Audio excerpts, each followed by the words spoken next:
The call came at 2:47 a.m. Nothing good ever happens at 2:47 in the morning. That's what Margaret Hayes thought as she fumbled for her phone on the nightstand, heart already racing before she even saw the name on the screen. ETHAN Mobile. Her son, her brilliant, responsible, Harvard-educated son who worked 80-hour weeks at a prestigious law firm in Manhattan. The son who called every Sunday at exactly 3 p.m. like clockwork. The son who never, ever called at 2:47 a.m. Ethan, her voice cracked with sleep and fear. "What's wrong, are you hurt?" "Mom," his voice was different, lighter somehow, almost happy. "Mom, I'm sorry to call so late, I know you worry, but I needed to tell you something and I couldn't wait until morning." Margaret sat up, reaching over to turn on the lamp. Her husband Robert stirred beside her but didn't wake. 32 years of marriage had trained him to sleep through her nighttime anxieties. "Tell me what, Ethan, you're scaring me." "I quit." Two words, just two simple words that made absolutely no sense. "You quit what?" "My job, Mom. I quit Hartman and Associates. I walked out today. Well, yesterday technically, I'm done." Margaret felt the room tilt. Her son had worked for 5 years to make junior partner at one of New York's most prestigious law firms. He was 29 years old and on track to make partner by 35. He had a corner office, a six-figure salary, a future that was secure and bright, and everything they'd worked so hard to give him. "You quit," she repeated, her voice flat, "just like that." Just like that, she could hear the smile in his voice, and somehow that made it worse. "And Mom, there's more." Of course there was more, because apparently her stable, predictable son had lost his mind. "I'm listening," she said, though she wasn't sure she wanted to. "I bought a food truck." Silence. "Mom." "A food truck?" The words felt foreign in her mouth, like she was speaking a language she'd never learned. "You quit your job at Hartman and Associates where you make $180,000 a year to buy a food truck." "To start a business, yes, Mom, I know this sounds crazy."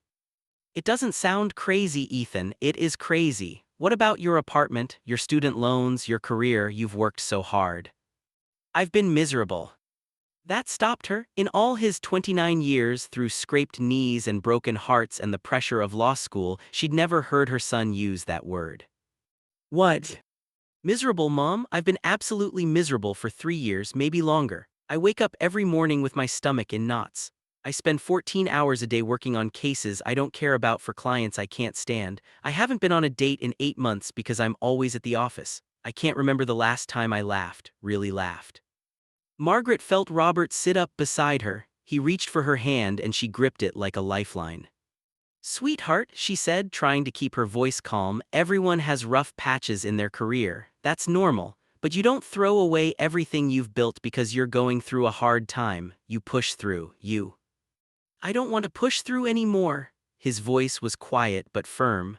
"I want to live, Mom. I want to wake up excited about my day. I want to create something that matters to me." "And you think selling tacos from a truck is going to do that?" As soon as the words left her mouth, she regretted them. The bitterness, the condescension, but she was tired and scared and watching her son's perfect life implode over a phone call in the middle of the night. "It's not tacos, Mom, it's Korean fusion cuisine. And yes, I think it might. I've been planning this for 6 months. I've done the research, created a business plan, found the perfect truck. I've been taking cooking classes on weekends. This isn't some impulsive disaster. This is the most thought-out decision I've ever made."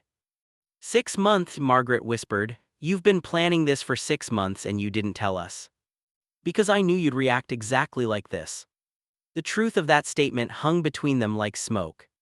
"Your father and I, we sacrificed everything so you could have opportunities we never had. We worked 2 jobs each to put you through college. We took out a second mortgage to help with law school. And now you're telling me you're throwing it all away to sell food from a truck."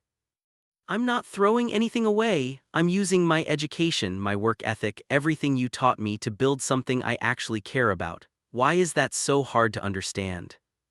"Because it wasn't the plan. Because the plan was for him to be successful and secure and safe. Because she'd spent 29 years building a life where her son would never struggle the way she and Robert had struggled."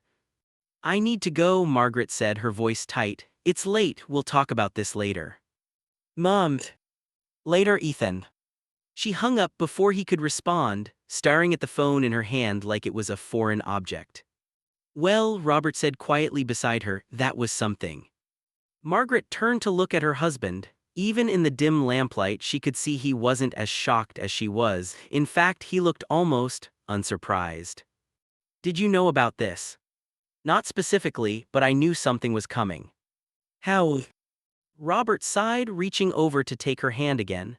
Because for the last year, every time we talk to him, he sounds like he's going through the motions, like he's reading from a script. I've been waiting for him to crack. And you didn't think to mention this to me. Would you have listened? Fair point. Margaret lay back down, but she knew she wouldn't sleep. Her mind was spinning with questions, with fears, with the image of her brilliant son standing behind a food truck, throwing away his potential for some ridiculous dream. But there was something else too, something she didn't want to acknowledge. The sound of his voice when he said, "I've been miserable." The way he'd sounded lighter, happier, more alive than she'd heard him in years. The terrifying possibility that maybe, just maybe, her son knew what he needed better than she did. 3 weeks later, Margaret stood outside a food truck in Brooklyn, wondering how her life had come to this. The truck was painted bright red with gold lettering that read "Soul Food" in a modern, eye-catching font. There were already 5 people in line, even though it was barely 11:30 a.m. The smell coming from inside was admittedly incredible: garlic, ginger, something spicy and sweet and completely foreign to her Midwest sensibilities. Robert stood beside her, hands in his pockets, looking amused. "Are we going in?" he asked. "I'm working up to it." They'd flown in from Ohio that morning. Ethan didn't know they were coming. Margaret had convinced herself this was a supportive surprise visit, but she knew the truth. She needed to see this disaster with her own eyes. She needed to confirm that her son had lost his mind so she could stage an intervention and talk some sense into him. "Margaret," Robert's voice was gentle, "whatever we find in there, we're going to be supportive, we're going to be kind, we're going to remember that he's a grown man making his own choices." "I know that." "Do you? Because you've been rehearsing speeches in your head for 3 weeks. I can practically hear you planning the conversation where you convince him to go back to law." She wanted to argue, but he was right. He was always right. "I just want him to be happy," she said quietly. "Then let's go find out if he is." They joined the line. Margaret watched her son through the service window, and for a moment she didn't recognize him. This wasn't the exhausted, hollow-eyed young man who'd visited at Christmas, barely touching his food, checking his phone every 5 minutes, stressed about getting back to the office. This person was laughing, actually laughing, with his head thrown back as he joked with a customer. His hair was longer, pulled back in a small bun. He was wearing a black t-shirt and an apron covered in sauce stains. He looked younger somehow, lighter. "Next," he called out, then froze when he saw them. For a long moment, they just stared at each other. "Mom, Dad," Ethan's eyes went wide. "What are you doing here?" "Surprising our son," Margaret said, trying to smile. "Surprise." The emotions that crossed his face were too quick to catalog: shock, fear, joy, anxiety, something that might have been relief. "Give me 2 minutes," he said, turning to the young woman working beside him. "Sophia, can you handle the window?" "Of course, boss." Boss, her son was someone's boss, in a food truck. Ethan came around from the back, pulling off his apron. He looked nervous. Good, he should be nervous. But then he smiled, that genuine smile she hadn't seen in years, and pulled them both into a hug. "I can't believe you're here," he said. "I've been wanting you to visit, but I thought maybe you never would." "We wanted to see what you've been doing," Robert said diplomatically. And Ethan looked between them, vulnerable in a way that made Margaret's heart ache. "What do you think?" Margaret looked at the truck, the line of customers, the menu board with creative items she'd never heard of: bulgogi tacos, kimchi quesadillas, Korean barbecue bowls, the smell that made her mouth water despite her best efforts to remain critical. "It's very colorful," she said. Ethan's face fell slightly, but he recovered quickly. "Let me make you lunch, please, both of you, and then I can show you everything. The kitchen setup, the business plan, the numbers. I think you'll be impressed." "We ate on the plane," Margaret started. "We'd love that," Robert interrupted, giving her a look. "Whatever you recommend." "Perfect, give me 10 minutes. He disappeared back into the truck, and Margaret and Robert found a nearby bench to wait. You're being hard on him, Robert said quietly. I'm being realistic. You're being afraid. She wanted to argue, but she was too tired. Instead, she watched her son work through the service window. He moved with confidence, efficiency, calling out orders, plating food with care she'd never seen him put into anything. He joked with customers, remembered names, asked about someone's grandmother's surgery. This was her son, but it was also a stranger. 10 minutes later, he brought them 2 bowls that looked like art. The colors, the arrangement, the garnishes, it was beautiful. Korean barbecue bowls, he said, settling onto the bench beside them. Grass-fed beef, house-made kimchi, pickled vegetables, sesame seeds, gochujang sauce. Try it. Margaret took a bite. It was incredible. The flavors hit her all at once, spicy, sweet, savory, tangy. The beef was perfectly seasoned, the vegetables had this perfect crunch, the sauce was unlike anything she'd ever tasted. Oh my God, she said before she could stop herself. Ethan grinned. Good. She took another bite. This is really good, Ethan. Thanks, Mom. He looked so proud, so happy that something in her chest cracked a little. Robert was already halfway through his bowl, making appreciative noises. So, Ethan said, watching them eat, I know this isn't what you wanted for me, I know you think I'm crazy, but can I show you something? He pulled out his phone and opened a spreadsheet, numbers, projections, costs, revenue. I've been open for 3 weeks, I'm already profitable, not by much but I'm in the black, I have a waiting list of events that want to book me, I've been contacted by 2 food festivals. Last week, a food blogger with 200,000 followers featured me and my sales doubled overnight. Margaret stared at the numbers. She'd expected chaos, disaster, failure, not this careful planning, this obvious success. And more than that, Ethan continued, his voice getting quieter, I wake up excited every morning. I go to bed tired but satisfied. I'm meeting people, creating things, building something that's mine. I'm happy, Mom, really, genuinely happy, for the first time in years. But what about your future? Margaret heard herself say. Your retirement, health insurance, stability. I have all of that. I have a business plan that includes benefits, savings, growth projections. This isn't a whim, Mom, this is my future, it's just different from the one you imagined.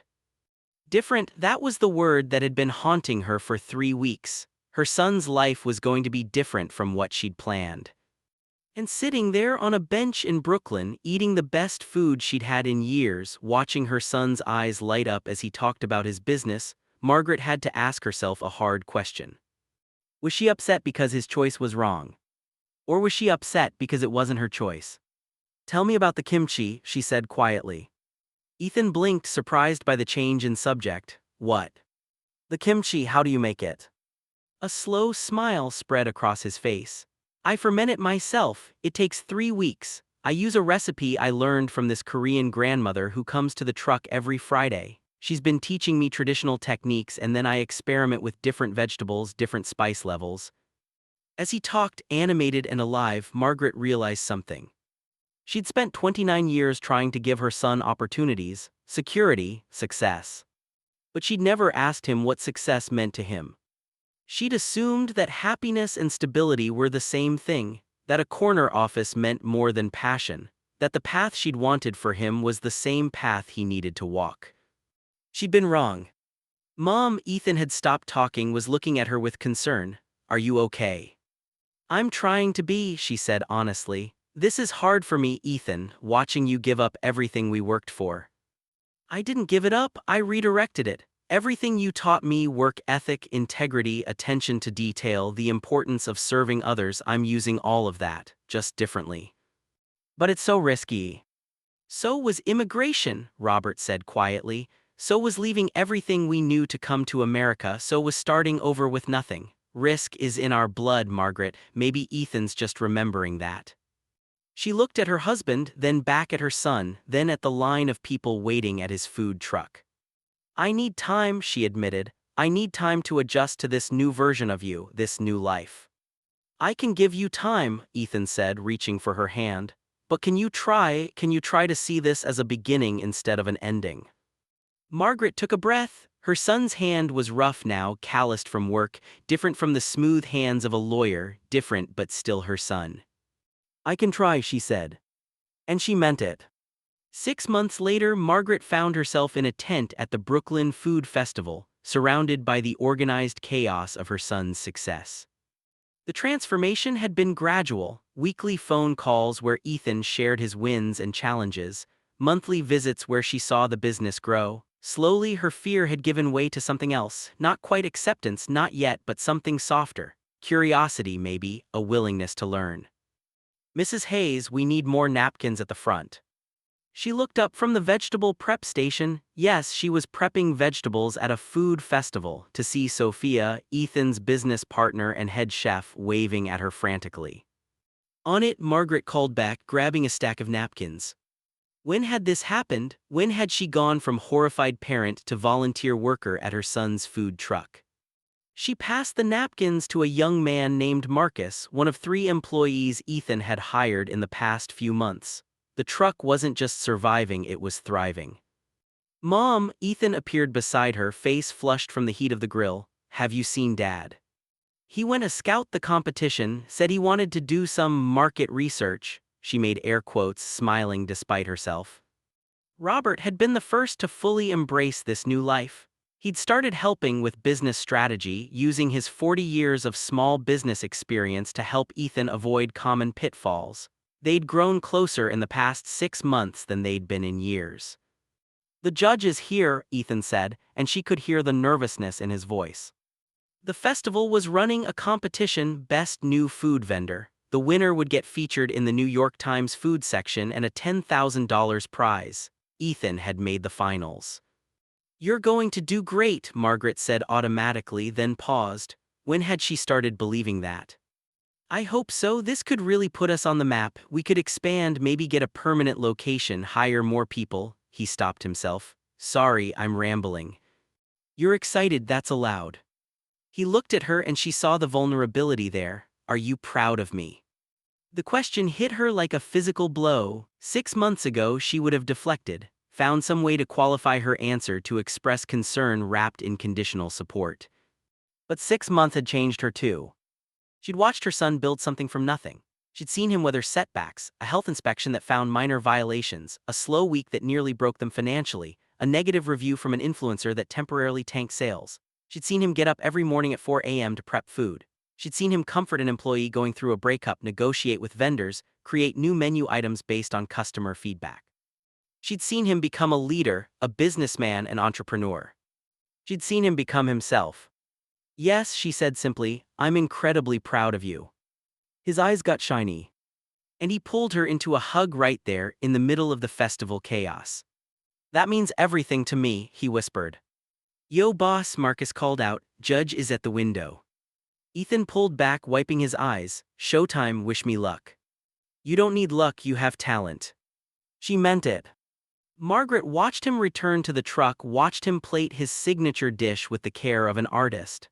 The judge, a severe-looking woman in her 60s, took a bite. Margaret held her breath.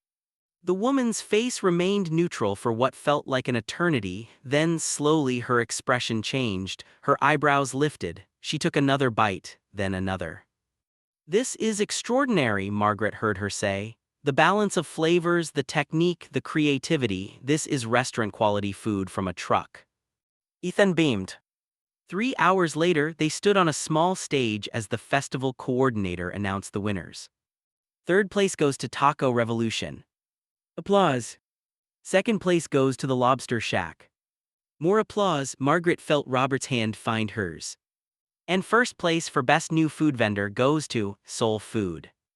The crowd erupted. Ethan looked shocked, frozen in place until Sophia shoved him forward. He stumbled up to accept the trophy and certificate, looking completely overwhelmed. Wow," he said into the microphone. "I honestly didn't expect this. 6 months ago, I was a miserable lawyer with a dream. Now I'm standing here with the most amazing team." He gestured to Sophia, Marcus, and the others. "And the most supportive parents anyone could ask for." His eyes found Margaret's in the crowd. "My mom thought I was crazy when I quit my job, and maybe I was, but she showed up anyway. She asked questions, she tried to understand, and eventually she believed in me. Mom, Dad, this is for you." Margaret felt tears running down her face. Robert squeezed her hand.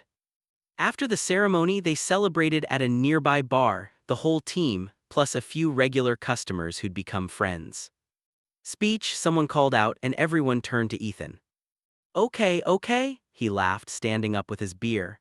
Here's to taking crazy risks. Here's to following your passion even when everyone thinks you're insane. Here's to choosing happiness over security, purpose over prestige. And here's to family, biological and chosen, who support you even when they don't understand you. Hear, hear, the group chorused. Margaret raised her glass, but she was thinking about something else. All these months she'd been so focused on what Ethan had given up, the salary, the prestige, the security. She'd been mourning the loss of the future she'd imagined for him. But she'd been looking at it all wrong. He hadn't given anything up. He'd traded one kind of success for another, one kind of security for another. He'd chosen purpose over paycheck, passion over prestige. And in doing so, he'd taught her something profound. Success wasn't a corner office or a six-figure salary. Success wasn't following the path someone else laid out for you, no matter how loving their intentions. Success was waking up excited about your day. It was creating something meaningful. It was building a life that felt authentic, even if it looked nothing like what anyone expected. Success was being brave enough to disappoint people in pursuit of your own happiness. Her son had been brave, braver than she'd ever given him credit for. Mom, Ethan appeared beside her. You okay? You're quiet. I'm thinking. About how wrong I was. He shifted uncomfortably. You weren't wrong, you were scared, there's a difference. I was wrong, she insisted. I spent 29 years preparing you for a specific life. I never asked what life you wanted to live. You gave me the tools to build any life I wanted. That's better.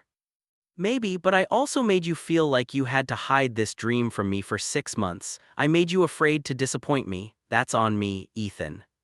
He was quiet for a moment. I was afraid, not just of disappointing you, but of failing. What if I'd quit my job and the truck had been a disaster? What if I'd proven you right? Then you would have tried something else. You're brilliant and hardworking and creative. You would have figured it out. How do you know? Because I raised you, she said simply, and I did a better job than I thought. He laughed, pulling her into another hug. Over his shoulder, Margaret saw Robert watching them, smiling. He raised his beer in a small salute and she nodded back. This wasn't the life they'd planned for their son, but it was the life he'd chosen, and it was beautiful. 1 year after the phone call that had turned her world upside down, Margaret sat in a real estate office in Manhattan, watching her son sign a lease. Soul Food was getting a permanent location. Not just a restaurant, a flagship restaurant in the heart of the West Village with a full kitchen, indoor seating, and space for the growing team. The food truck would continue operating, but this was something bigger, something permanent. Congratulations, Mr. Hayes, the realtor said, shaking Ethan's hand. You've got yourself a restaurant. Ethan looked shell-shocked, staring at the keys in his hand like they might disappear. I can't believe this is real, he murmured. Believe it, Sophia said, grinning beside him. We did it, boss. The space was beautiful, exposed brick, high ceilings, huge windows overlooking a tree-lined street.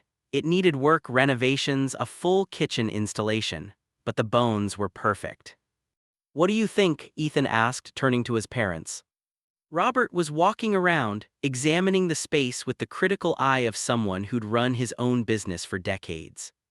The layout is good, he said. Plenty of room for kitchen expansion. The location is prime, expensive but prime. Mom. Margaret stood in the center of the empty space, trying to imagine it filled with tables and customers and the smell of her son's cooking.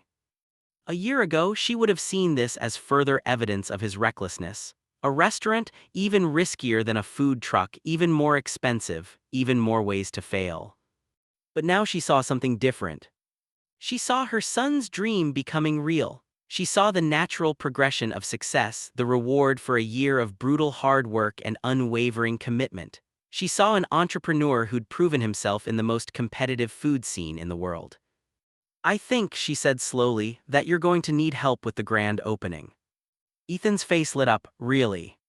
Really, someone has to make sure you don't work yourself to death before opening night. I'll help too, Robert added. The books alone are going to be a nightmare with this expansion. You guys, Ethan's voice cracked, you don't have to. We want to, Margaret said firmly. We're invested now, literally, didn't we just co-sign this lease? That was different, that was financial support, this is.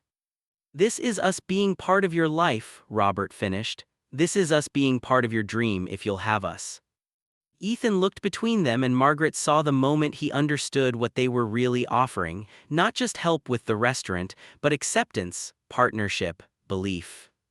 I'd love that, he said quietly. The next 3 months were chaos.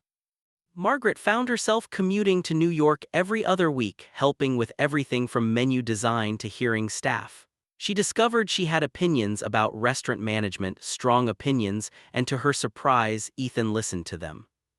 Your mother has a point about the seating arrangement, she heard him tell Sophia one day.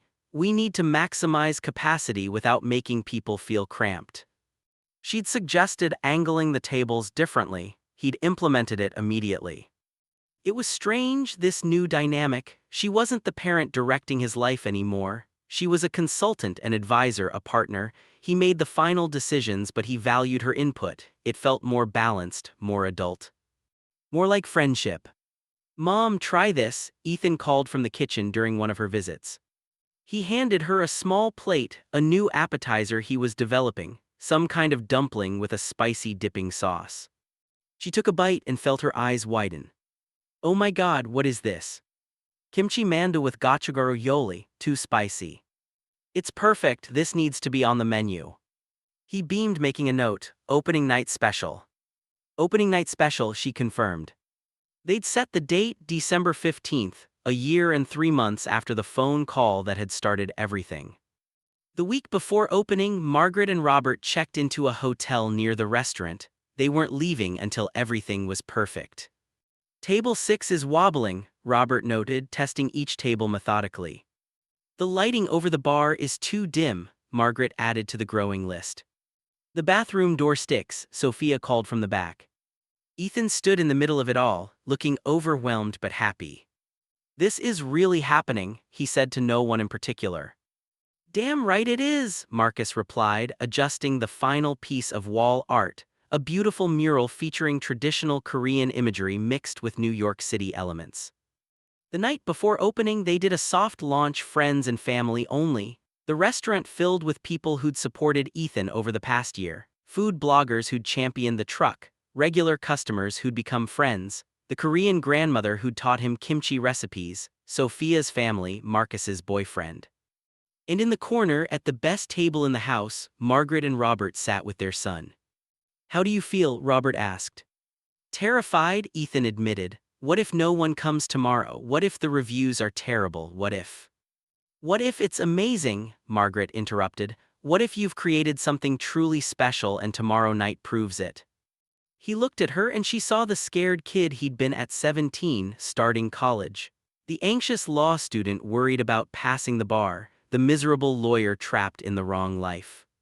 And she saw the man he'd become, confident, creative, brave enough to build the life he wanted even when everyone thought he was crazy. When did you become an optimist? He asked. When my son taught me that taking risks can pay off. He smiled, that genuine smile she'd been seeing more and more often. The soft launch was perfect, every dish was praised, the atmosphere was lively but intimate, the service was smooth. By the end of the night, Margaret overheard at least 3 people making reservations for the coming weeks.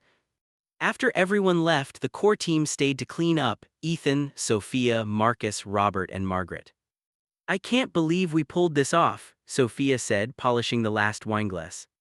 We haven't pulled anything off yet, Ethan cautioned. Tomorrow is the real test. Tomorrow you're going to kill it, Margaret said with certainty, trust me. The next night, opening night, the restaurant was packed. Every table was full, there was a wait list. Food critics from 3 major publications showed up unannounced. A local news station sent a camera crew. Margaret watched from a corner table as her son worked the room, greeting guests, checking on tables, his face glowing with joy and exhaustion. At one point, he caught her eye across the restaurant and grinned. She raised her glass in a small toast. This was it, this was success, not the kind she'd imagined but something better, something real. He did it, Robert murmured beside her. He did, she agreed. You okay? I'm better than okay, I'm proud, I'm amazed, she paused, searching for the right word, I'm learning. Learning what? That letting go doesn't mean giving up, it means trusting. It means believing that the person you raised is capable of making their own choices, even if those choices scare you. Robert squeezed her hand. You've come a long way from that phone call. So has he. They stayed until closing, helping clean up even though Ethan protested. You don't have to do this, he said for the 10th time. We want to, Margaret replied for the 10th time. Finally, at nearly 2 a.m., they stood outside the locked restaurant, looking up at the sign illuminated against the night sky. Soul Food. Thank you, Ethan said quietly, for everything, for supporting this even when you didn't understand it, for being here, for believing in me.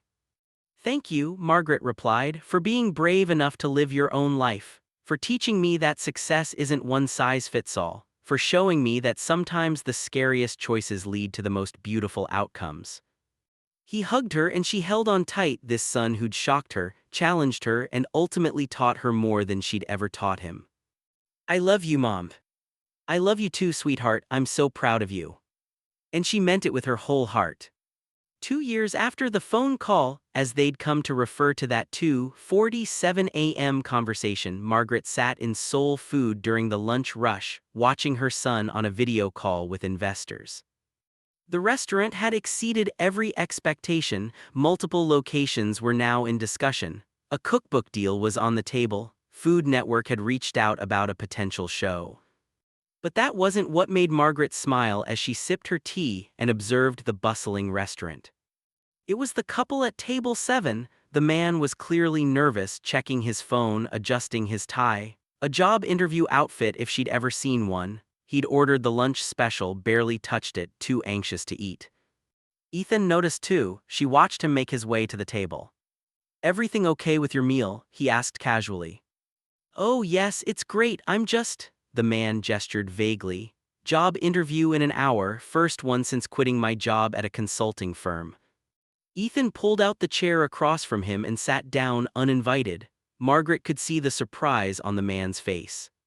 Can I tell you something? Ethan said. 2 years ago I was exactly where you are, terrified, second-guessing everything, wondering if I'd made a huge mistake leaving a stable career.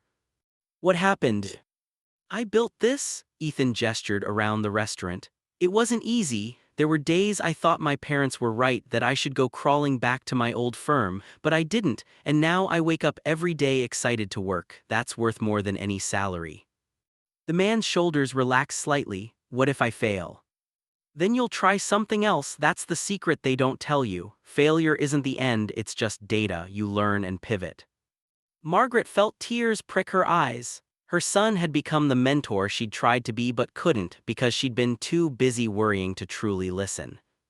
The man left 15 minutes later, standing taller, smiling more confidently. That was kind of you, Margaret said when Ethan came to sit with her. He shrugged. I remember what it felt like, the fear, the doubt. If I can help someone else through it, why wouldn't I? When did you get so wise? I had good teachers, he smiled, even if it took me a while to understand what they were really teaching me. Before she could respond, Sophia burst out of the kitchen, phone in hand, face flushed with excitement. You're not going to believe this, she said, breathless. That was the James Beard Foundation. We've been nominated. We're finalists for Best New Restaurant. The restaurant seemed to stop. Every employee within earshot froze. Are you serious? Ethan whispered.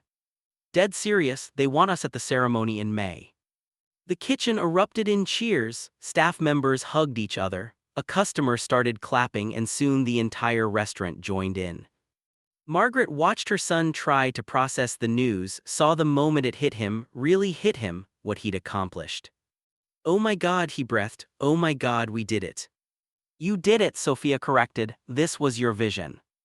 Our vision, he corrected back, none of this happens without you, without Marcus, without, his eyes found his mother's, without my family believing in me. That night, they celebrated at the restaurant after closing. The entire staff plus Robert and Margaret crowded around pushed-together tables, drinking champagne and sharing stories. Remember the first month? Marcus said, laughing. When we had that critic show up and the truck's generator died right as we were making her order. Oh God, Ethan groaned, I thought we were finished. But you didn't panic, Sophia reminded him. You flagged down the coffee shop next door, convinced them to let you use their kitchen and made that order anyway. And she gave us 4 stars, Marcus finished, because she was so impressed by the resourcefulness. They went around the table, each person sharing their favorite memory from the past 2 years. The triumphs and disasters, the late nights and early mornings, the moments they'd almost quit, and the moments they'd known they were building something special. When it came to Margaret's turn, everyone quieted, curious. My favorite memory, she said slowly, was the day I stopped being afraid. When was that? Ethan asked softly. The Brooklyn Food Festival, when you won and I realized I'd been measuring your success by my own limited definition. You'd been succeeding all along, I'd just been too scared to see it. Mom, let me finish. I spent so much of your childhood protecting you, guiding you, trying to give you every advantage. And those weren't bad things. But somewhere along the way, I confused protecting you with controlling you. I thought I knew what was best for you better than you did. She paused, looking around the restaurant, the beautiful space her son had created. The team he'd built, the dream he'd realized despite her initial resistance. This place, this life you've built, it's taught me that being a parent means learning when to step back, when to trust that the person you raised has the tools they need, even if they're using them in ways you never imagined. You shocked me, Ethan. You shocked me by being braver than I ever was, and I'm grateful for it. There wasn't a dry eye at the table. Ethan stood up, walked around to where she sat, and pulled her into a fierce hug. I couldn't have done any of this without you, he murmured against her hair. Even the resistance, the questions, the doubt, it made me sharper, it made me have to really believe in this dream enough to defend it. You gave me that. I gave you fear and obstacles. You gave me something to prove, and then when I proved it, you gave me your full support. That's everything, Mom. May arrived with unseasonably warm weather and a level of anxiety Margaret hadn't experienced since Ethan's law school graduation. The James Beard Awards ceremony was being held in Chicago. Soul Food was nominated in the Best New Restaurant category, competing against establishments with decades of culinary pedigree behind their names, Michelin-starred chefs, and PR machines that dwarfed Ethan's grassroots operation. We're not going to win, Ethan had said on the phone the week before, trying to manage expectations. Just being nominated is incredible, that's the real win. But Margaret heard the hope in his voice, the desperate, vulnerable hope that maybe, just maybe, they had a shot. Now, dressed in her nicest evening gown, the one she'd bought for Ethan's law school graduation and never thought she'd wear again, she sat in a hotel ballroom surrounded by the culinary elite of America. Robert squeezed her hand under the table. Breathe, he whispered. I'm breathing. You're holding your breath. She exhaled forcefully, earning a look from the woman at the next table. Ethan sat 2 tables away with Sophia and Marcus, looking sharp in a fitted navy suit. He seemed calm, but Margaret knew her son. She could see the tension in his shoulders, the way he kept adjusting his tie. The ceremony dragged through category after category: Outstanding Chef, Best Chef in various regions, Rising Star Chef. With each award, Margaret felt her anxiety ratchet higher. Finally, and now, for Best New Restaurant. Margaret's hand found Robert's again, gripping hard enough to hurt. The presenter, a celebrity chef whose name Margaret had forgotten in her nervousness, began reading the nominees. Corvina in Seattle, bringing innovative seafood to the Pacific Northwest. Monarch in Denver, redefining modern American cuisine. Nostos in Miami, celebrating Greek culinary traditions with contemporary flair. Perch in New Orleans, showcasing the best of Gulf Coast cuisine. And Soul Food in New York, bringing Korean fusion to new heights. Each of these restaurants represents the future of American dining, the presenter continued. They're taking risks, pushing boundaries, creating experiences that are both innovative and deeply rooted in culinary tradition. Margaret felt lightheaded. Just breathe, just breathe. The James Beard Award for Best New Restaurant goes to. The pause felt eternal. Soul Food. The ballroom erupted. Margaret heard herself screaming, actually screaming, as Robert pulled her to her feet. At Ethan's table, Sophia was crying, Marcus was shouting, and Ethan sat frozen in disbelief. Sophia shoved him. Go get your award." He stood on shaky legs and made his way to the stage, still looking shell-shocked. When he reached the microphone holding the heavy metal, he just stared at it for a long moment. His voice cracked. He cleared his throat, tried again. 2.5 years ago I was a lawyer. A miserable, burned-out lawyer who couldn't remember the last time he'd felt passionate about anything. And one night at 2:47 in the morning I called my mother and told her I was quitting my job to buy a food truck. Laughter rippled through the audience. She thought I'd lost my mind. Honestly, I thought I might have lost my mind. But I knew I couldn't keep living a life that felt wrong just because it looked right on paper. His eyes found Margaret's across the ballroom. "This award isn't just mine. It belongs to my incredible team, Sophia, Marcus, and everyone who believed in this crazy dream. It belongs to my father who used his business expertise to help me avoid every rookie mistake. And it belongs to my mother who taught me the most important lesson of my life." He paused, his voice getting thick with emotion. "She taught me that love means letting go, that supporting someone doesn't mean protecting them from failure, it means standing beside them when they fall and cheering them on when they succeed. She taught me that by doing the hardest thing a parent can do, she let me be myself, even when herself looked nothing like what she'd imagined." Margaret was fully crying now, not caring who saw.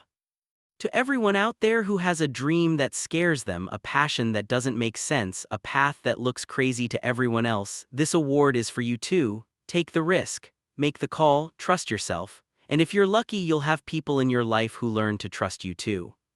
He raised the medal. "Thank you, James Beard Foundation. Thank you, New York. Thank you, Mom and Dad. This is for all of us." The standing ovation lasted 3 full minutes.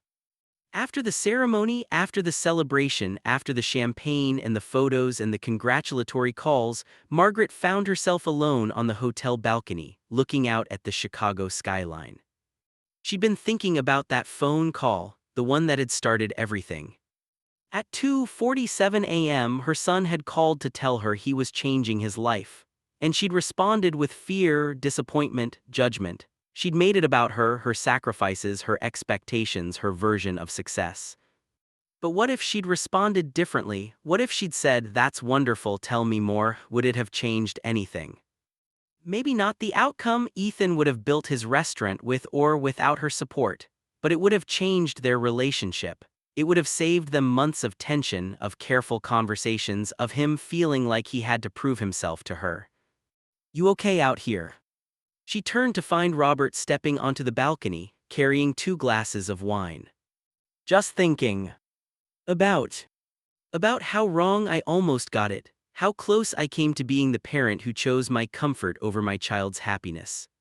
Robert handed her a glass and leaned against the railing beside her. "But you didn't." "Only because Ethan was persistent, only because he succeeded despite my doubts. What if he'd failed? Would I have been supportive then?" You'll never know, and torturing yourself with hypotheticals doesn't change the fact that when it mattered you showed up. You learned, you grew. That's not nothing, Margaret. She sipped her wine, considering. "I keep thinking about all the kids who don't have that ending, whose parents never come around, who have to choose between their dreams and their family's approval." "Are you thinking of anyone specific?"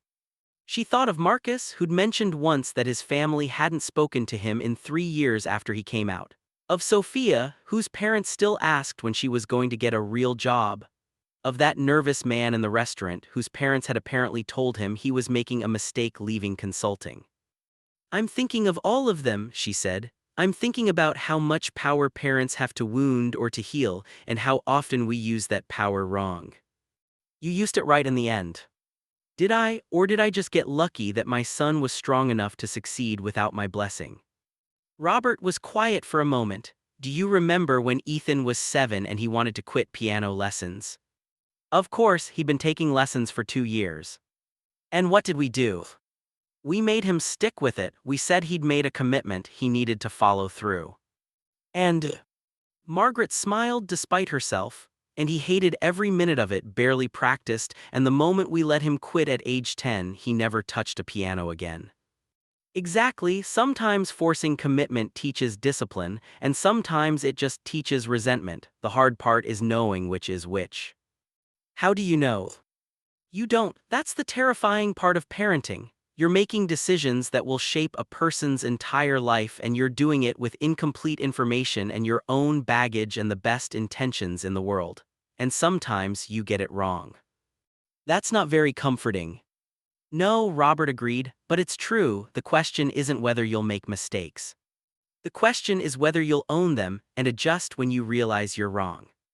Margaret thought about the past 2.5 years, the phone call, the visit to the truck, the Brooklyn Festival, the restaurant opening, the awards ceremony. Each moment had been a choice to resist or to embrace, to control or to trust, to cling to her vision or to make space for his.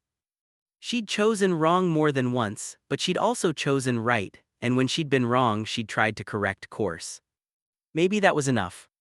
I want to start a scholarship, she said suddenly. What? A scholarship for people like Ethan, people who want to pursue unconventional careers but need support, not just financial support, though that too, but mentorship, guidance, a community of people who believe in taking risks. Robert studied her. You've been thinking about this. Since the festival, since I realized how many people out there are stuck in jobs they hate, trapped by fear and expectations and student loans. What if we could help them? What if Ethan's story could be a blueprint for others? That's a big undertaking. We have the time, we have the resources, and we have Ethan as proof that it can work. She turned to face her husband fully. I can't undo the months I spent doubting him, but I can make sure other kids don't face that same doubt alone. Robert smiled. Have I mentioned recently that I'm incredibly proud of the woman I married? Not in the last hour. Consider yourself reminded, he pulled her close. Let's talk to Ethan tomorrow, I bet he'll love the idea. 6 months later, the Hayes Foundation for Entrepreneurial Dreams held its first informational session in a community center in Queens. 23 people showed up, ranging in age from 22 to 57. They were nurses who wanted to open wellness centers, teachers who dreamed of starting tutoring companies, engineers with ideas for tech startups, artists who needed capital to open galleries. They were dreamers stuck in practical lives, and they'd come to hear how Ethan Hayes had made the leap. Margaret watched from the back of the room as her son addressed the crowd. I know what you're feeling, he said. That mix of excitement and terror, the voice in your head saying you're crazy, that you should be grateful for what you have, that taking risks is irresponsible. Heads nodded throughout the room. That voice sounds a lot like my mother. Laughter. Margaret smiled. But here's what I learned, that voice is trying to protect you. It's not wrong to want security, it's not wrong to be afraid, the question is whether you're more afraid of failing or of never trying. He spent an hour talking about his journey, the mistakes, the near disasters, the moments he'd almost given up. He didn't sugarcoat it. He talked about the financial strain, the relationship costs, the nights he'd cried from exhaustion and stress. But he also talked about the joy, the satisfaction, the feeling of building something that mattered to him. The Hayes Foundation can't eliminate the risk, he said as the session wound down. But we can reduce it. We offer seed funding, business mentorship, a network of entrepreneurs who have been where you are. We can't guarantee success, but we can make sure you're not alone in the attempt. After the formal presentation, Margaret helped Sophia and Marcus set up one-on-one consultation stations. People could sign up for follow-up meetings, get feedback on business plans, connect with mentors in their field. A woman in her 30s approached Margaret's table, clutching a worn notebook. Mrs. Hayes. Please call me Margaret. I'm Lisa, I'm a social worker, but I want to open a bakery. I know that sounds ridiculous. It doesn't sound ridiculous at all. My family thinks I'm having a midlife crisis. They think I should be grateful for my stable job with benefits and stop chasing some silly dream. Margaret looked at this woman, at the hope and fear warring in her expression, and saw herself 2.5 years ago. Can I tell you something? Margaret said. When my son called to tell me he was quitting his law job to buy a food truck, I told him he was throwing his life away. I said terrible things born out of fear, and I was completely wrong. But what if I fail? What if you succeed? Margaret countered. What if you're incredible? What if 10 years from now, people are standing in line for your pastries and you can't imagine having lived any other life? Lisa's eyes filled with tears. I'm so scared. Good, that means it matters. The things worth doing are usually scary. They talked for 20 minutes. By the end, Lisa had an application for foundation support and a list of bakery owners willing to serve as mentors. As she walked away, clutching her notebook like a lifeline, Margaret felt something settle in her chest. Purpose. This was how she made meaning from her mistakes. This was how she transformed fear into fuel. The foundation grew quickly. Within a year, they'd helped fund 12 new businesses. Within 2 years, 37. Some failed, that was inevitable. But most succeeded, and those successes created a network of entrepreneurs paying it forward, mentoring the next wave of dreamers. Ethan expanded Soul Food to 3 locations. The cookbook became a bestseller. The Food Network show got picked up for a second season. He won more awards, hired more staff, became a voice in the culinary world for taking risks and following passion. But the moments Margaret treasured most were the quiet ones. Like the Tuesday morning she walked into the original Soul Food location and found Ethan having coffee with a young woman who wanted to start a catering business. The first year is the hardest, he was saying. You'll question everything, but if you've done the work, if you're passionate and persistent, you'll make it through. The woman looked at him with the same desperate hope Lisa had shown, and Margaret saw her son offer the same gift she'd learned to give: belief. Or the Sunday dinners at the flagship restaurant, now a Hayes family tradition. The tables were always crowded with extended family, not just blood relatives, but the family they'd built: Sophia and her wife, Marcus and his boyfriend, foundation scholarship recipients, regular customers who'd become friends. This was the legacy Margaret hadn't known she was building. Not the prestigious career she'd imagined for her son, but something richer. A community of people brave enough to bet on themselves, supported by people who'd learned to bet on them too. 3 years after the original phone call, Margaret got another late-night call. This time it was 11 p.m. and the name on the screen read, Sophiachen. Sophia, is everything okay? Is Ethan? Ethan's fine, Sophia said quickly, but I need to talk to you. Do you have a minute? Margaret sat up in bed, immediately alert. Sophia never called her directly. Whatever this was, it was important. Of course, what's going on? I'm pregnant. Oh, Sophia, that's wonderful. Congratulations. Thank you, but that's not why I'm calling. I'm calling because I'm thinking of stepping back from the restaurant, maybe even leaving entirely. Margaret's mind raced. Sophia was Ethan's partner in every sense: business partner, creative collaborator, best friend. Soul Food without Sophia was unimaginable. Does Ethan know? Not yet. You're the first person I'm telling besides my wife, and I'm telling you because I'm terrified. And I remember you telling me about how scared you were when Ethan changed his life. I need someone who understands that kind of fear. Margaret climbed out of bed quietly, not wanting to wake Robert, and padded to the living room. Talk to me, what are you afraid of? Everything, Sophia said, and Margaret heard the tears in her voice.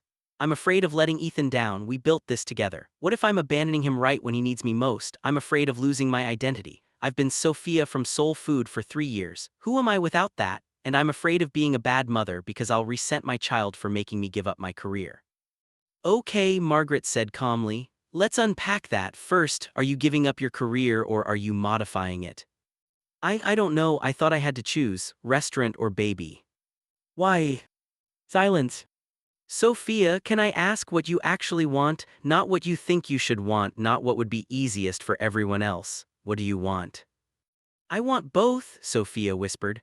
I want to be present for my child and I want to keep creating food. I want to step back from the day-to-day operations but still be involved in menu development and special events. I want flexibility but not obscurity.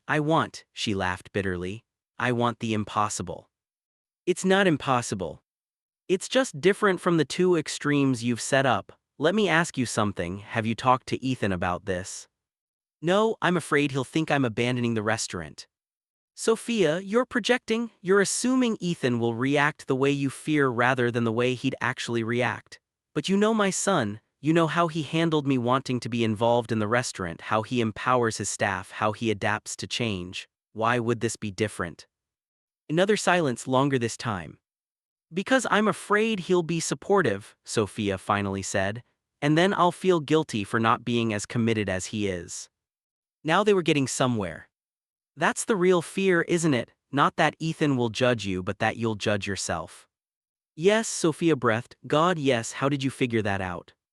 Margaret laughed. Because I spent 2 years judging myself for not being as brave as my son, for not seeing his vision as clearly as he did, for being the obstacle instead of the support system. I know that particular flavor of guilt intimately. How did you get past it? I realized that different people contribute in different ways. Ethan needed someone to challenge him, to make him defend his choices, to ultimately prove that he could succeed even without everyone's approval. That ended up being valuable, even though it wasn't the support I wished I'd given him. She paused, thinking about how to phrase what she needed to say next. You and Ethan are partners, but you're not the same person. You're allowed to want different things, to have different priorities, to be at different life stages. That doesn't make you less committed or less valuable. It makes you human. But what if the restaurant suffers without me there full time? Then it adapts. Businesses are living things, they change and grow, and sometimes they need to be restructured. Soul Food will evolve with or without you being there every day. The question is whether you're part of shaping that evolution or whether you walk away entirely out of fear. Sophia was quiet for a long moment. When did you get so wise? When my son shocked me into growth. Trust me, wisdom is usually just fear that's been processed and understood. They talked for another hour. By the end, Sophia had a plan: talk to Ethan, propose a restructured partnership where she focused on creative development and major projects while Marcus stepped into more day-to-day operational management. She'd take proper parental leave, then return with new boundaries and a modified role. Thank you, Sophia said, for not telling me what to do, for just helping me figure out what I want. That's what Ethan taught me, Margaret replied. The best support isn't directing someone's life, it's helping them direct their own. After they hung up, Margaret sat in the dark living room, thinking about circles and cycles and how we pass on what we've learned. Sophia would talk to Ethan, Ethan would be supportive, the restaurant would adapt, and maybe someday Sophia's child would make some unexpected choice and Sophia would remember this moment and try to respond with grace instead of fear. We're all just learning as we go, Margaret thought, making mistakes, trying to do better, passing on our hard-won wisdom to the next generation. It was messy and imperfect and beautiful. 5 years after the phone call that changed everything, Soul Food held an anniversary celebration at the flagship restaurant. The space had been transformed. Fairy lights hung from the ceiling. Photos from the past 5 years covered the walls: the original food truck, the Brooklyn Festival, the first restaurant opening, the James Beard Awards, expansion openings, team celebrations, and countless moments of joy and hard work. Margaret walked through the restaurant studying the photographs. In each one she could see the evolution. Ethan growing more confident, more at ease in his own skin, the team expanding, changing, becoming a family. And herself in later photos smiling more genuinely, standing closer to her son, the tension gone from her shoulders. You okay, Mom? She turned to find Ethan beside her, holding 2 glasses of champagne. More than okay, I'm proud, I'm grateful, I'm amazed. At what? At how far we've all come. 5 years ago, if someone had told me I'd be standing in your thriving restaurant, helping run a foundation that supports other entrepreneurs, I would have thought they were describing someone else's life. Ethan smiled. 5 years ago, if someone had told me I'd have 3 restaurants, a cookbook, and my parents as active partners in my business, I would have thought the same thing. They clinked glasses. Do you ever regret it? Margaret asked, leaving law. Not for a second. Do you regret how you initially reacted? Every day, and also not at all.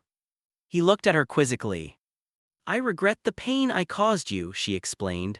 The doubt, the lack of immediate support, but I don't regret the journey we've been on since then. We had to get from there to here somehow. Maybe this was our path. Mom, you're getting philosophical in your old age.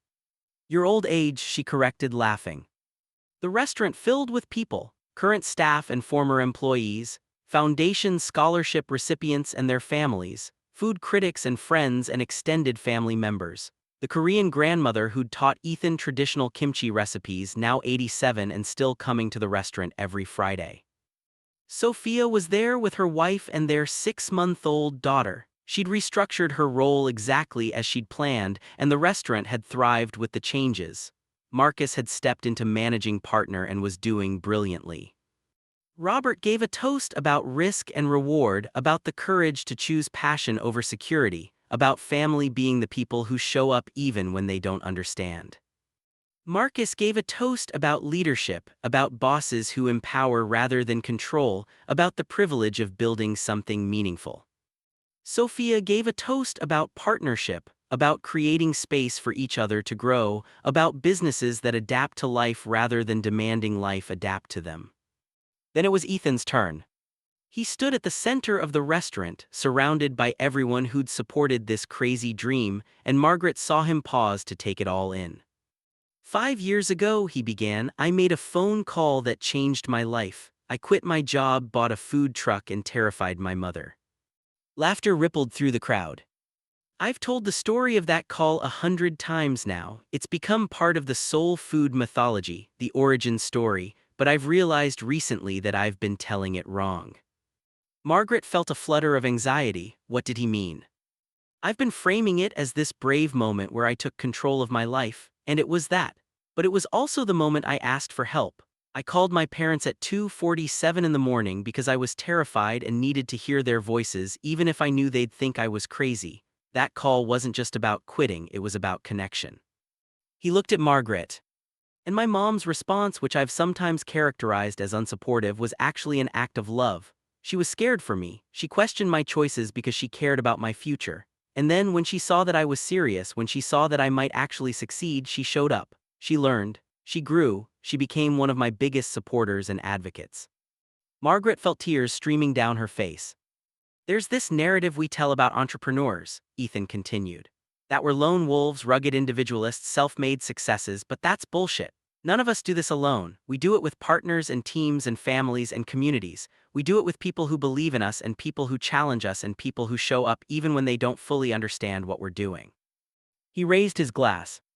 So this toast isn't just to soul food, it's to everyone who supported this dream when it was just an idea, to everyone who took a chance on us when we were unknown, to everyone who showed up, who adapted, who grew alongside us. To my team, my family, my community, this success belongs to all of us.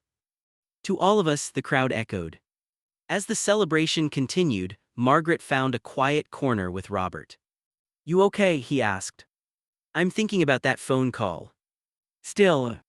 Always, it's the dividing line of my life now, before the call and after, before I understood what it meant to support someone and after. Any regrets? Just one, she said. I wish I'd said tell me more instead of are you crazy. Would it have changed anything? Maybe not the outcome, but it would have changed how we got there. It would have made the journey less painful for both of us. Robert considered this.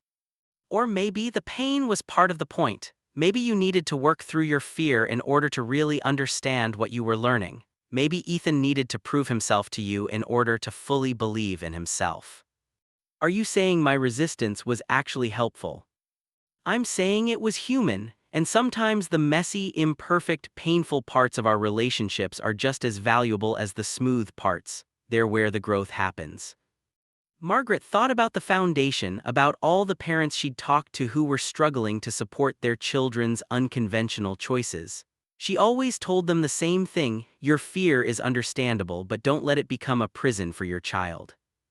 But maybe she needed to tell them something else too. Maybe she needed to say, you're going to get some of this wrong, and that's okay. The goal isn't perfection. The goal is showing up and being willing to learn. Dance with me, Robert said, pulling her toward the makeshift dance floor. I don't dance. Neither do I. Let's be terrible at it together. They swayed to the music, surrounded by the noise and joy of the celebration. Marcus was teaching Sophia's wife how to do some complicated dance move. The Korean grandmother was laughing at something a young chef was saying. Ethan was in deep conversation with a foundation scholarship recipient, probably offering advice and encouragement. This was the life her son had built, messy and unexpected and absolutely perfect. I'm glad he shocked me, Margaret said quietly. What? Ethan, that phone call, that choice, I'm glad he shocked me out of my complacency. I'm glad he forced me to question my assumptions about success and happiness and what it means to live a good life. I'm a better person because my son was brave enough to disappoint me. Robert smiled. That might be the most profound thing you've ever said. Don't let it go to your head. I'm still going to criticize your driving. I would expect nothing less. They danced badly and laughed and celebrated the strange, beautiful journey that had started with a phone call and led them here. To this restaurant, this community, this hard-won understanding that love sometimes means letting go of who you thought someone should be and embracing who they actually are.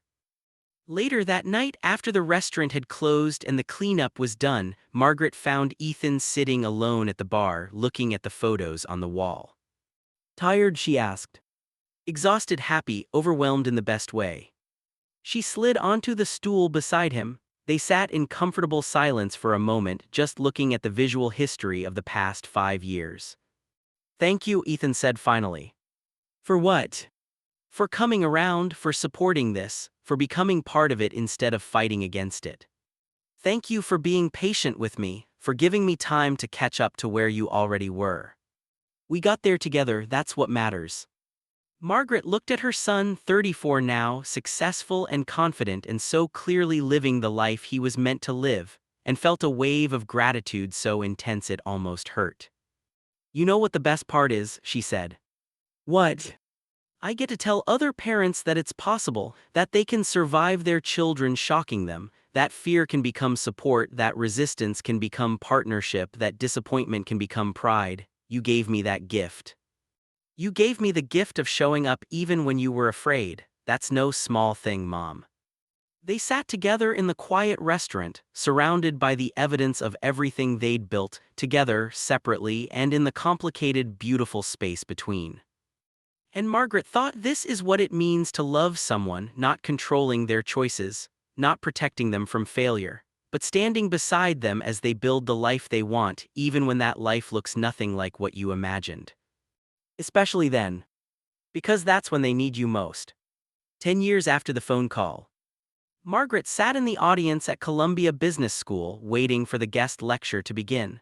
The room was packed with MBA students, all eager to hear from Ethan Hayes, the chef-turned-entrepreneur whose story had become a case study in the school's curriculum.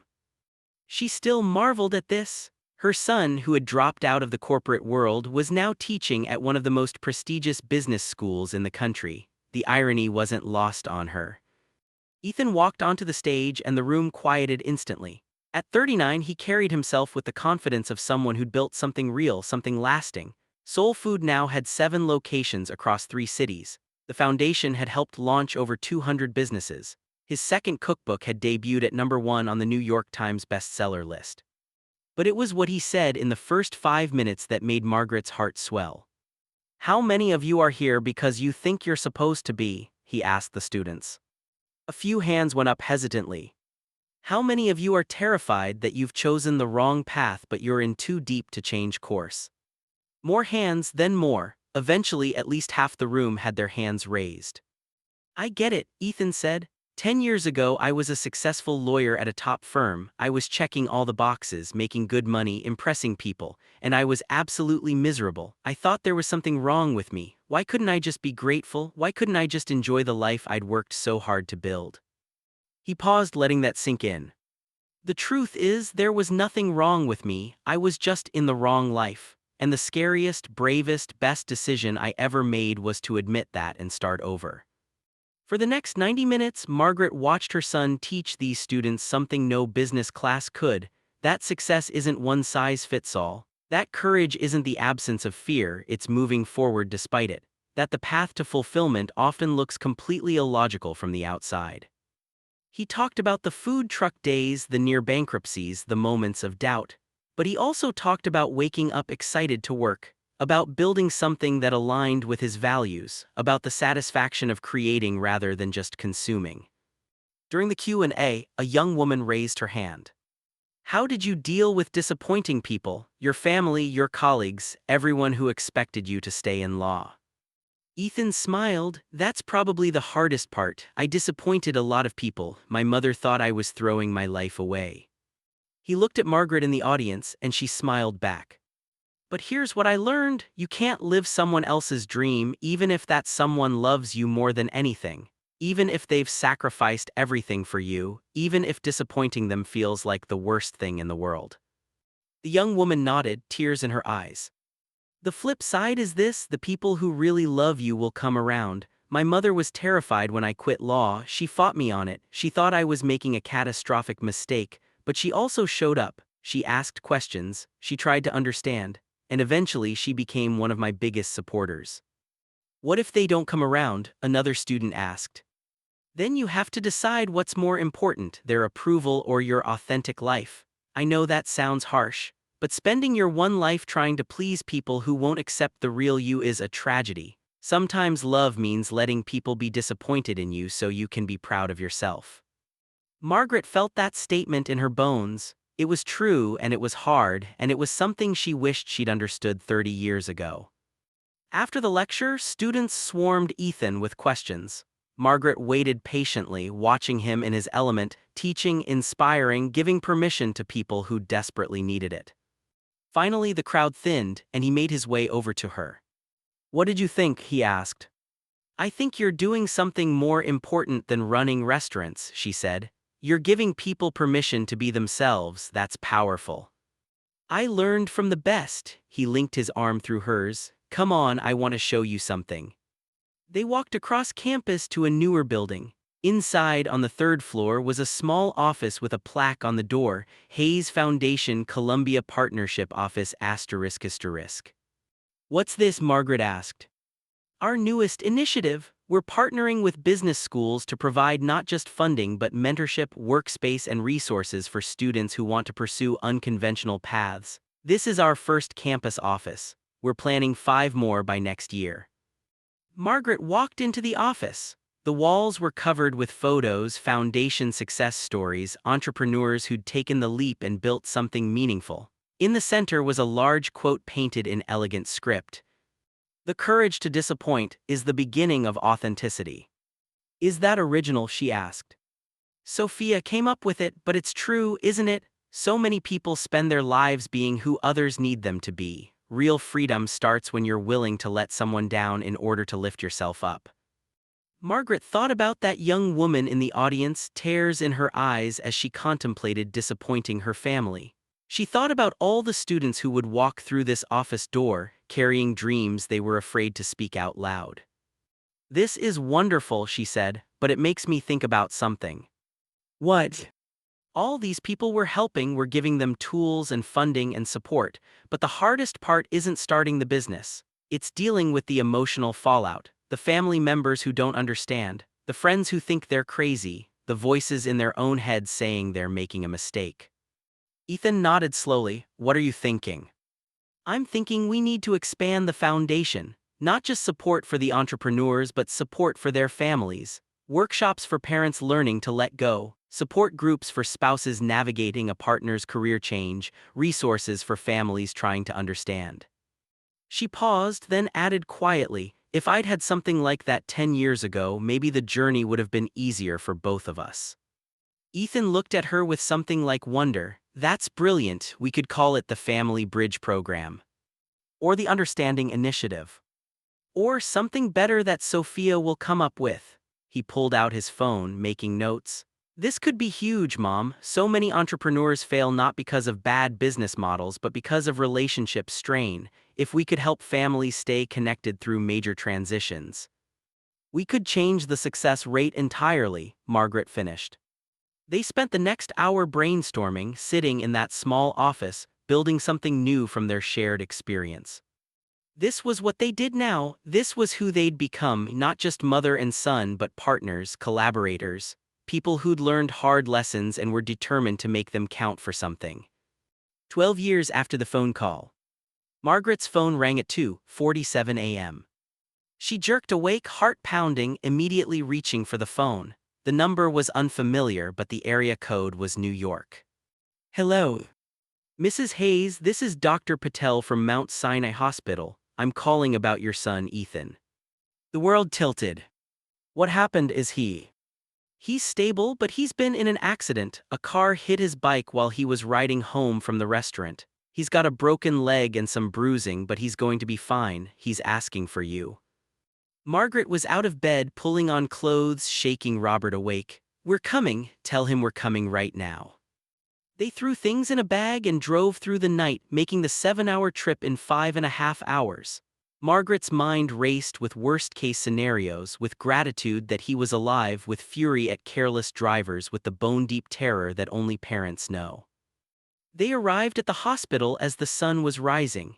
Ethan was in a private room, leg in a cast, looking bruised and exhausted but very much alive. "Mom," he said when he saw her, and his voice cracked. She ran to him, careful of his injuries, holding him as carefully as she had when he was a baby. "You're okay, you're okay." "I'm okay," he confirmed, "just shaken up, and apparently I'm going to be out of commission for a while." "How long?" Robert asked. 6 to 8 weeks minimum before I can put weight on the leg, then physical therapy. The doctor said 3 months before I'm back to normal." Margaret saw the fear in his eyes, the restaurant, the businesses, the responsibilities. She knew what he was thinking because she'd thought the same way her whole life. What happens when I can't work? "It's going to be fine," she said firmly. "But the restaurants have excellent managers who are more than capable of handling things. You've built a strong team, Ethan, trust them to step up.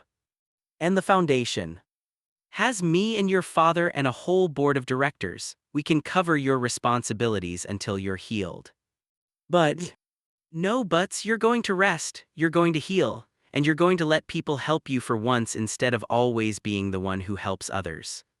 He looked at her and she saw the vulnerability there, the fear of losing control, the deeply ingrained belief that his worth was tied to his productivity.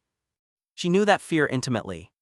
"Remember what you told those business school students," she said gently, "about how the hardest part isn't building the business, it's dealing with the emotional stuff." He nodded.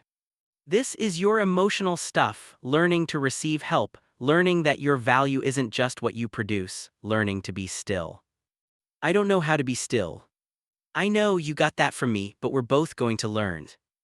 Over the next few weeks, Margaret moved into Ethan's apartment to help care for him. It was strange, this role reversal, her taking care of her adult son who'd been so independent for so long. But it was also beautiful. They talked for hours, about his childhood, his fears, his dreams, about what it had been like to walk away from law, to build soul food from nothing, to navigate success and pressure and the constant fear of failure. "Do you ever regret it?" Margaret asked one afternoon while they watched old movies together. "Quitting law? Never. Not even now, not even when a random accident can derail everything. Especially not now, because look at what I've built. The restaurants will run without me for 3 months. The team is solid. The systems work. That's success, Mom, not being indispensable, building something that can thrive even when you're not there." "When did you get so wise?" "When my mother shocked me by actually learning and growing and becoming someone I could talk to about this stuff." He smiled. "You know what's funny? 12 years ago I was terrified to call you, terrified of your reaction, your judgment, your fear, and now you're the first person I want to talk to when things go wrong. That might be the nicest thing you've ever said to me." "It's true though, you've become more than my mom, you're my friend, my partner, someone who gets it."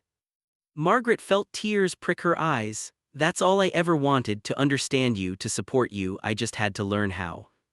"And you did, that's the amazing part. You could have stayed stuck in fear and disappointment. Instead, you chose growth. You chose to change. That's incredibly rare, Mom." They sat in comfortable silence for a while, watching the movie but not really watching it. "Can I tell you something?" Ethan said eventually. "Anything." "The accident scared me, not because of the physical injuries but because it made me realize how fragile everything is, how quickly it could all disappear. And my first thought wasn't about the restaurants or the foundation or any of the work stuff. It was about relationships, about whether I've been present enough for the people I love." "You've been plenty present."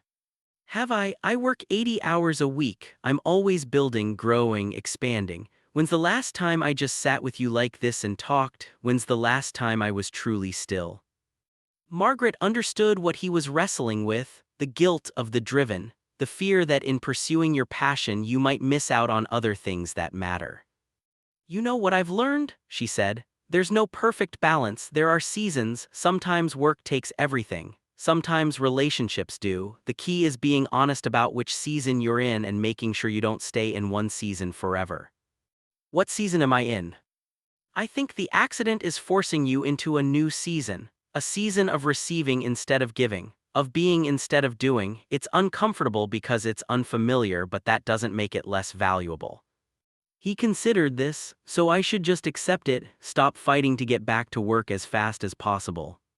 "I think you should lean into it. Use this time to think about what you want the next chapter to look like. You've built something incredible, but maybe there are other ways to be involved. Maybe you don't need to be at the restaurant every day, maybe you can trust your team even more than you already do."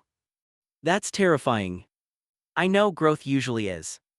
Over the next few weeks, Margaret watched her son go through a transformation. At first, he fought against the forced rest, trying to work from his laptop, having video meetings from bed, attempting to maintain control of every detail. But gradually, something shifted. He started reading for pleasure again, something he hadn't done in years. He took up meditation. He had long phone conversations with friends he'd been too busy to talk to. He let Sophia and Marcus make decisions without his input and discovered they were brilliant at it. He learned to be still. And in that stillness, he found something he'd been missing: peace. "I don't think I want to go back to the way things were," he told Margaret one morning over breakfast. "What do you mean?"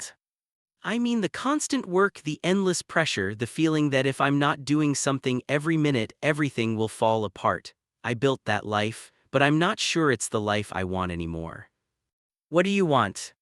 "I want balance. I want to be involved in the creative side of the restaurants without managing every detail. I want more time for the foundation work. I want to write. I want to mentor. I want to have time to just exist without feeling guilty about it." Margaret smiled. "That sounds wonderful and terrifying." "Why terrifying?" "Because it means letting go even more. It means trusting that what you've built is strong enough to stand without you propping it up constantly. That's a different kind of courage than starting something new." "How do you know all this?" "Because I went through it when I retired from teaching. I defined myself by my work for 40 years. Letting go of that identity was harder than any test I ever took or lesson I ever taught. But it opened up space for other things. The foundation, deeper relationships with you and your father, hobbies I'd neglected for decades." She paused, then added, "You're not giving up, Ethan, you're evolving, there's a difference." 14 years after the phone call, Margaret stood in the kitchen of Soul Food's flagship restaurant, but she wasn't there for a meal. She was there for a meeting of the Foundation's board of directors, a board that now included not just her and Ethan, but 15 other members, all passionate about supporting unconventional entrepreneurship. Ethan walked in, barely a trace of a limp from the accident 2 years ago. He looked different, lighter, more relaxed. After his recovery, he'd restructured his role at the restaurants, stepping into more of a creative director position while Sophia and Marcus handled operations. "Everyone here?" he asked. "Just waiting on Taylor," Margaret replied. Taylor Chen arrived moments later, 26 years old, energetic, brilliant.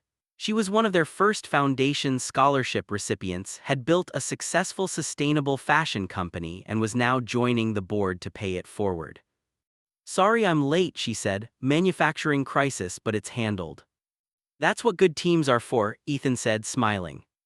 They settled around the table and Margaret pulled up the agenda. Today's topic: expansion.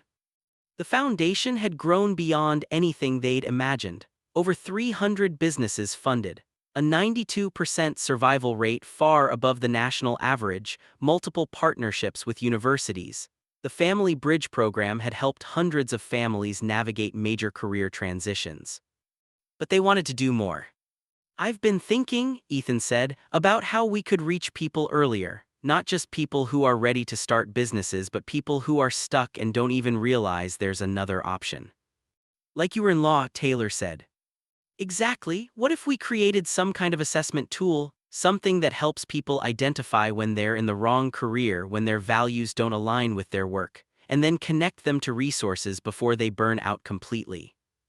The board discussed logistics, funding, partnerships. It was ambitious, maybe too ambitious, but that's what they did, dream big and figure out the details later. After the meeting, as people filtered out, Taylor lingered. "Can I talk to you both for a minute?" she asked Margaret and Ethan. "Of course," Margaret said. "I wanted to thank you not just for the funding, though that was life-changing, but for everything else. The mentorship, the belief, the way you've created a community that says it's okay to take risks." "You did the hard part," Ethan pointed out. "We just provided support." "But that support made all the difference, and I wanted you to know that I'm starting something new, a mentorship program specifically for young women of color in entrepreneurship. The foundation inspired it, but I want it to be separate, its own thing." Margaret felt a surge of pride. "That's wonderful, Taylor. What can we do to help?" "Just what you've always done, believe in it, champion it, connect me to people who might want to be involved. You've built this incredible network. I want to tap into it while also building my own thing." "Done," Ethan said immediately. "Send me the details and I'll start making connections." After Taylor left, Margaret and Ethan sat alone in the empty restaurant. "She's going to be incredible," Margaret said. "She already is, and she's going to inspire others the way we inspired her. That's the real legacy, not the restaurants or the foundation itself, but the ripple effect. The way one person's courage can give someone else permission to be brave." Margaret thought about that. 14 years ago, she'd been terrified of ripples, terrified of her son making waves, disrupting the safe, predictable life she'd envisioned for him. Now she understood that ripples were the point. Change didn't happen in stillness. It happened when someone was brave enough to disturb the water. "Do you remember that first phone call?" she asked. "Every detail, the fear, the excitement, the way my hands were shaking. I remember being angry, feeling betrayed, like you were throwing away everything we'd worked for. I know, I could hear it in your voice. But what I didn't understand then was that you weren't throwing anything away. You were redirecting it, taking everything we'd taught you, work ethic, integrity, courage, and applying it differently. It took you a while to see that." "It took me a while to stop being afraid long enough to see it," she corrected. "Fear makes you blind. It makes you cling to what's familiar even when what's familiar is killing you or your child."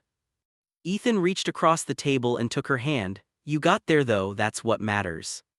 "Did I get there fast enough?" "There's no fast enough in this kind of growth. You got there authentically. You worked through your fear instead of just suppressing it. That made your eventual support mean so much more." They sat quietly for a moment, the restaurant empty and peaceful around them. "I want to tell you something," Margaret said, "something I've never properly articulated." "I'm listening." "That phone call, it didn't just change your life, it changed mine. Before that call, I thought I had everything figured out. I thought I knew what success looked like, what happiness required, what a good life meant. And then you challenged all of it." She paused, gathering her thoughts. "At first, I resisted because it was scary. But as I watched you build this life, as I saw you become more yourself, I had to confront my own choices. Had I lived authentically, had I followed my own passions or just done what was expected, and I realized I'd spent 60 years being safe." "Mom, let me finish. You gave me permission to take risks too, to start the foundation, to restructure my retirement around purpose instead of leisure, to question assumptions I'd held my entire life. You didn't just shock me, Ethan, you freed me." He was crying now, silent tears running down his face. "I never knew you felt that way. Because I was too busy being afraid to tell you, but it's true, my son became my teacher. And the lessons you taught me about courage, authenticity, living aligned with your values, those changed everything." "We taught each other," Ethan said softly. "You taught me discipline and perseverance. I taught you flexibility and courage. We both grew." "We both grew," she agreed. The afternoon light was fading, casting long shadows across the restaurant. Soon the evening staff would arrive, the tables would fill, the kitchen would come alive with activity. But for now, it was just the two of them, sitting in the quiet, acknowledging the journey they'd been on together. "You know what I hope," Margaret said. "What?" "I hope that somewhere right now someone is making a phone call like yours. Someone is telling their parents about a crazy dream, a risky choice, a path that makes no sense. And I hope those parents are braver than I was. I hope they say, 'Tell me more,' instead of 'Are you crazy?' I hope they get to skip the fear and jump straight to the support. And if they don't, then I hope they find their way to each other eventually, like we did, because that journey, as hard as it was ours, and it made us who we are. Ethan smiled. Want to know a secret? Always. I'm glad you were scared at first. I'm glad you questioned my choices, because it made me really examine them. It made me sure. And when you finally came around, when you finally believed in me, it meant everything because I knew you'd wrestled with it. You didn't just blindly support me, you consciously chose to. I never thought of it that way. Neither did I until recently, but it's true, your journey mattered as much as mine.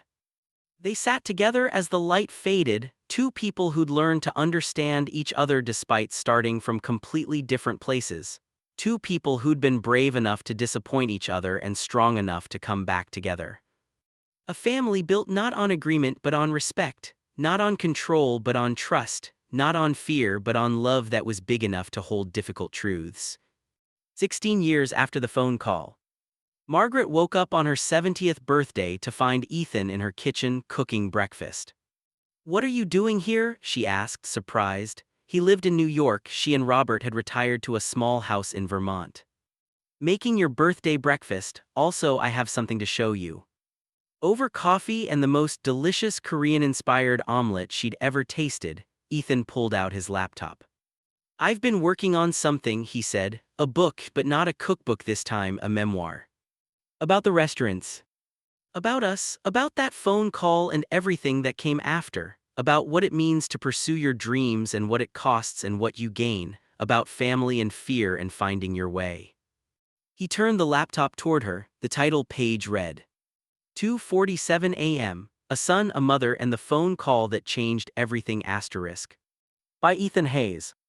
"I wanted your permission before I moved forward with it," he said, "because it's your story too, and I don't want to tell it without you being comfortable." Margaret stared at the screen, overwhelmed. "You wrote a book about us. About us, about everyone who's ever had to choose between pleasing their family and being themselves. About parents who have to learn to let go and children who have to learn to trust themselves. About how love evolves when you let it." "Can I read it?" "I was hoping you would."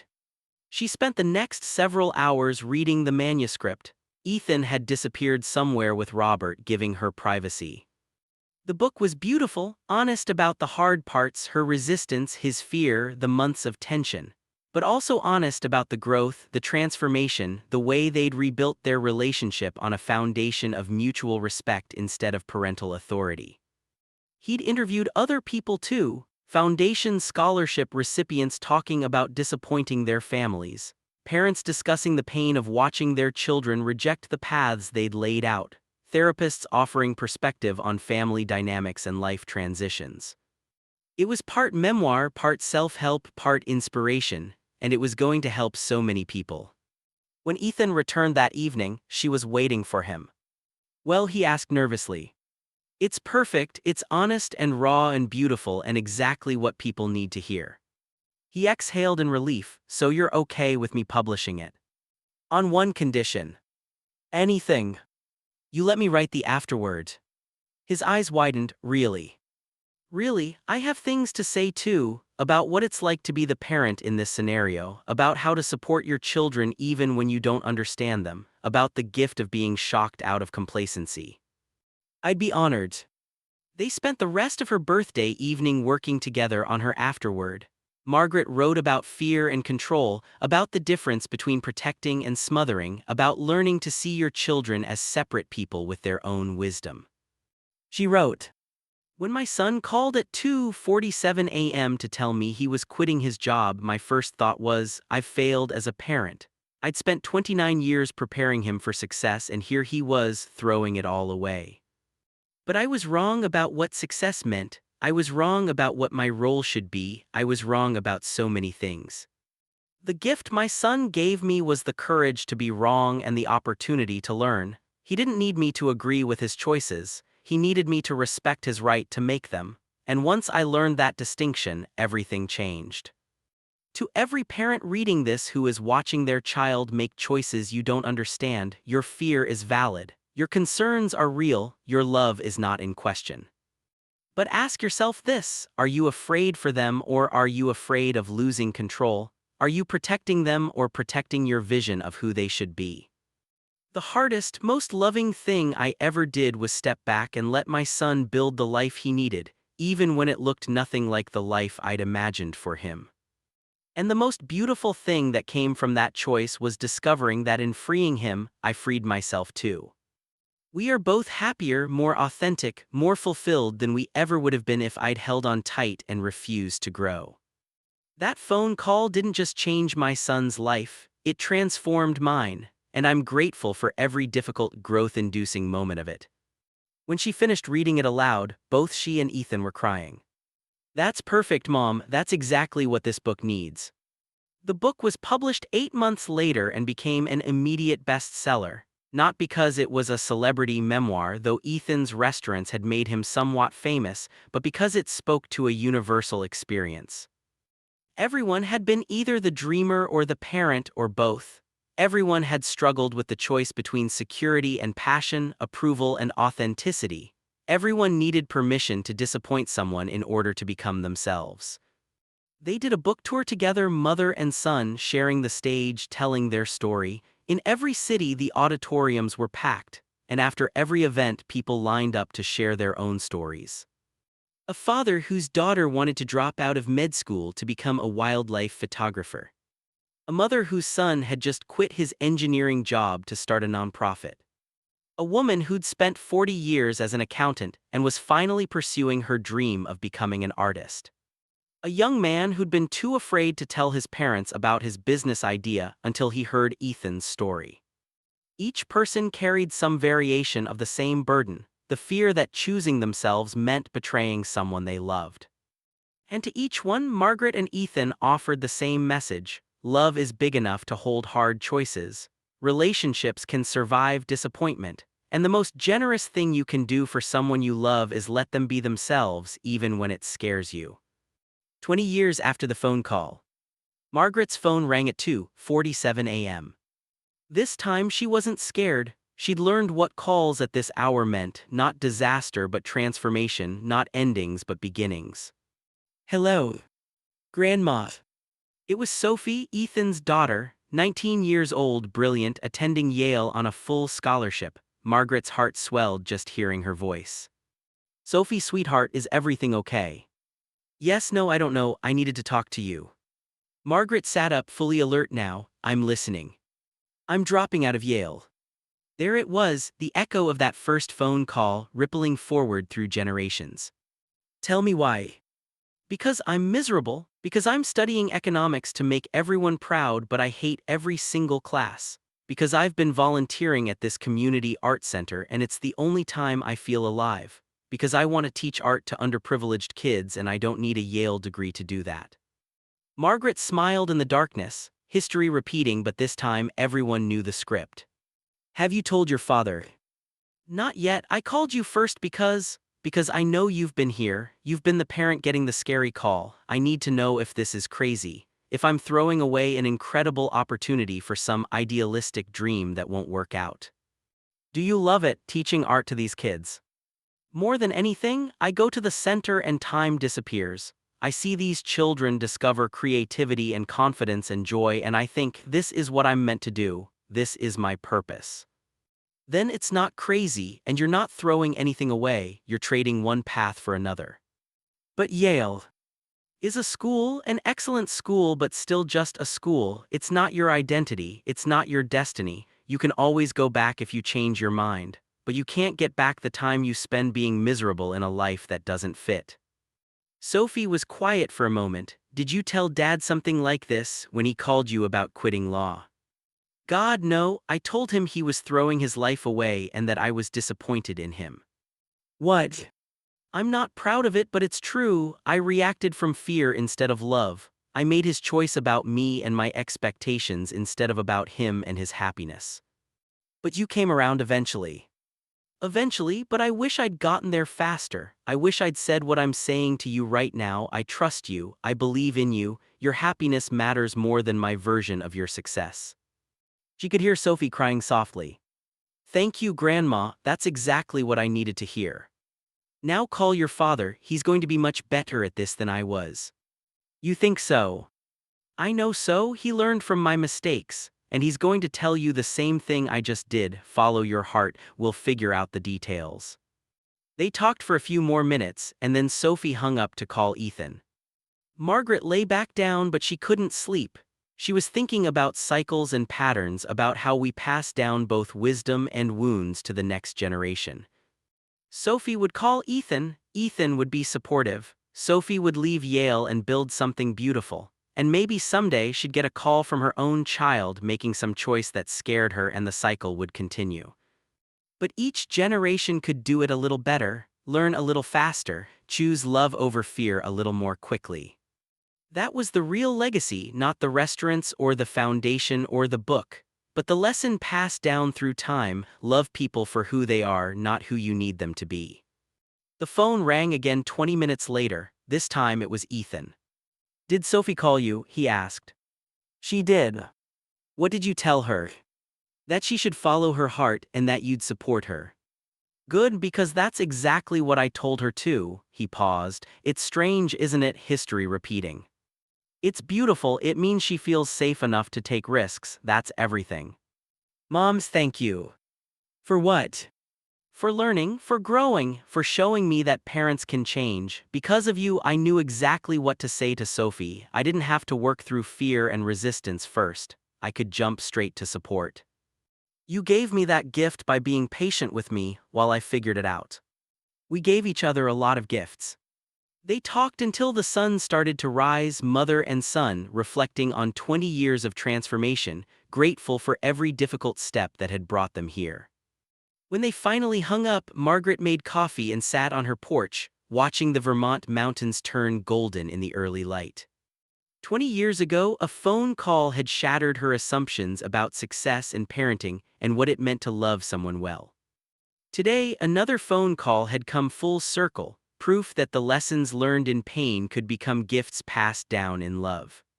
She thought about all the people whose lives had been touched by that original 2:47 a.m. conversation, the 300 businesses funded by the foundation, the thousands of families helped by the Bridge program, the readers who'd found courage in Ethan's book, Sophie's future students who would benefit from her passion. Ripples upon ripples upon ripples.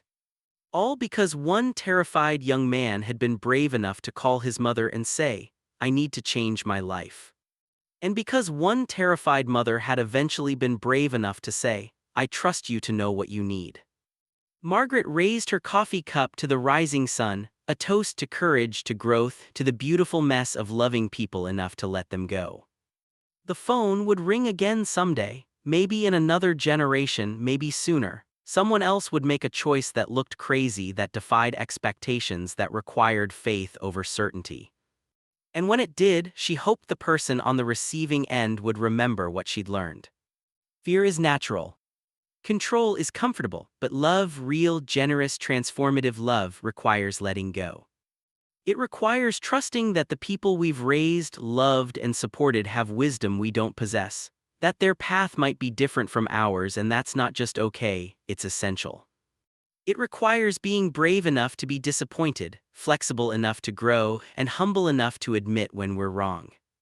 20 years ago, Margaret would have said that the worst thing a child could do was disappoint their parents. Now she knew the truth. Sometimes disappointment is the doorway to authentic love. Sometimes you have to let someone down to lift them up. Sometimes the greatest gift you can give is the freedom to choose their own path, even when that path terrifies you. The sun was fully up now, painting the sky in shades of pink and gold. Robert would be awake soon, and they'd make breakfast together, maybe call Ethan and Sophie, definitely call some other foundation board members about this new development.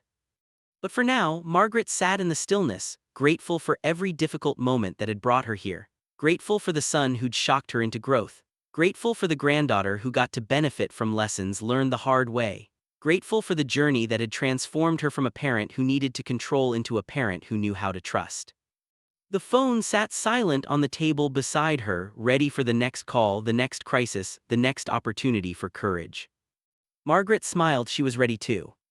After all, she'd learned that the calls that come at 2:47 a.m. aren't interruptions to life. They're invitations to transformation. And she'd learned to say yes. From Margaret's journal 20 years later, asterisk. People often ask me if I regret how I initially reacted to Ethan's decision. They want me to say I wish I'd been supportive from the start, that I'd handled it perfectly, that I'd been the ideal parent. But that's not true. I don't regret the fear or even the resistance because they were real. They were honest. And working through them messily, imperfectly, but persistently, taught me things I never would have learned from easy acceptance. I learned that love isn't about never being afraid, it's about not letting fear dictate your choices. I learned that supporting someone doesn't mean approving of everything they do, it means standing beside them while they figure out their own path. I learned that you can disagree with someone's choices and still respect their right to make them. I learned that being right matters far less than being connected. I learned that your children don't need you to have all the answers, they need you to be willing to sit with questions. I learned that the most generous thing you can do is get out of your own way and let people become who they're meant to be. Most importantly, I learned that transformation is possible at any age, that you can spend 60 years believing one thing about success and happiness and purpose, and then have those beliefs completely upended and survive, thrive, even. Ethan didn't just change his own life when he made that phone call. He gave me permission to examine mine, to question assumptions I'd held for decades, to consider what I might have sacrificed in the name of safety. And that examination led to the foundation, which led to helping hundreds of other people pursue unconventional paths, which led to a sense of purpose I never had in all my years of teaching. My son's shocking choice became my liberation. So no, I don't regret the journey, not the fear, not the mistakes, not the difficult conversations or the months of tension, because all of it brought us here, to a relationship built on mutual respect, to a shared mission, to a family legacy of courage rather than conformity. If I could go back and tell my younger self anything, it wouldn't be trust Ethan from the start. It would be trust the journey, trust that love is big enough to survive disappointment, trust that growth happens in the difficult places, not the comfortable ones. And I'd tell her what I now know with absolute certainty. The calls that scare you most are often the ones that change you best. Listen to them. Learn from them. Let them transform you. That's where the magic lives. If you're reading this because your child has made a choice you don't understand, a choice that scares you, a choice that seems to throw away everything you've worked for, I see you. I was you. I know the fear that grips your heart when you imagine them failing. I know the anger that bubbles up when they seem to reject the path you carefully laid out. I know the grief of watching your vision for their life crumble. I know all of it because I lived all of it. But I want to tell you something I wish someone had told me. Your fear, while understandable, might be based on a limited definition of success. You're probably measuring success by financial security, prestige, stability, meeting societal expectations, not struggling the way you did. These aren't wrong values, they're protective instincts born from love. You want your child to be safe, comfortable, respected. But what if success could also mean waking up excited about your day, work that feels meaningful, alignment between values and actions, the courage to be authentic, joy even in struggle? What if your child has a wisdom you don't possess about what they need to thrive? What if their path, while unconventional, leads to a kind of richness you can't yet imagine? I'm not saying you have to immediately support their choice. I'm not even saying their choice is definitely right. Sometimes people do make mistakes, and that's okay too. I'm saying stay connected through the uncertainty. Ask questions instead of making statements. Seek to understand instead of to convince. Express your fears without making them your child's responsibility. Offer support even when you don't offer agreement. And then this is the hardest part, step back and let them try. They might fail, that's possible, but failure isn't fatal. Failure is information. Failure teaches resilience and creativity and persistence. What is asterisk fatal is spending your whole life in the wrong life, never knowing who you might have become if you'd been brave enough to try. Your child is being brave, they're choosing uncertainty over comfort. They're risking failure for a chance at authentic success. That's not recklessness, that's courage. And your job isn't to protect them from every possible negative outcome. Your job is to love them enough to let them become themselves, even when themselves looks nothing like what you imagined. Trust me, the relationship you'll build on the other side of this fear is worth the discomfort of getting there. 20 years ago, my son shocked me by quitting his stable career. Today, I can't imagine my life without the journey that choice set in motion, not just for him but for me. His courage gave me permission to be brave too. His authenticity inspired my own growth. His willingness to disappoint me taught me the difference between control and love. The best gift he ever gave me was the opportunity to learn that my role as his mother wasn't to shape his life, but to support him in shaping his own. I got there eventually, I hope you do too, and I hope you get there faster than I did with less resistance and more grace. Your child is giving you an invitation to trust, to grow, to expand your definition of what a good life looks like. Take the invitation. The journey might be uncomfortable, but the destination is worth it. With love and understanding. Margaret Hayes. If you're reading this because you're considering making a major life change, quitting a stable job, pursuing an unconventional passion, choosing a path that makes no sense to anyone else, I see you. I was you. I know the voice in your head that says you're being irresponsible, selfish, naive. I know the weight of other people's expectations. I know the fear that keeps you up at night, the anxiety that churns in your stomach when you think about disappointing people you love. I know all of it because I lived all of it. But I want to tell you something I wish someone had told me. Your fear doesn't mean you're making the wrong choice. It just means the stakes matter to you. The things worth doing are usually scary. That's how you know they're important. Here's what I learned from taking the leap. Asterisk 1, fear and excitement feel remarkably similar. That nervous energy you're feeling, that's not just anxiety, it's also anticipation. Your body knows you're on the edge of something significant. Don't mistake that electricity for a warning sign, it might be a signal that you're finally heading in the right direction. Asterisk 2, other people's fear is not your responsibility. When you make an unconventional choice, people will be afraid for asterisk you.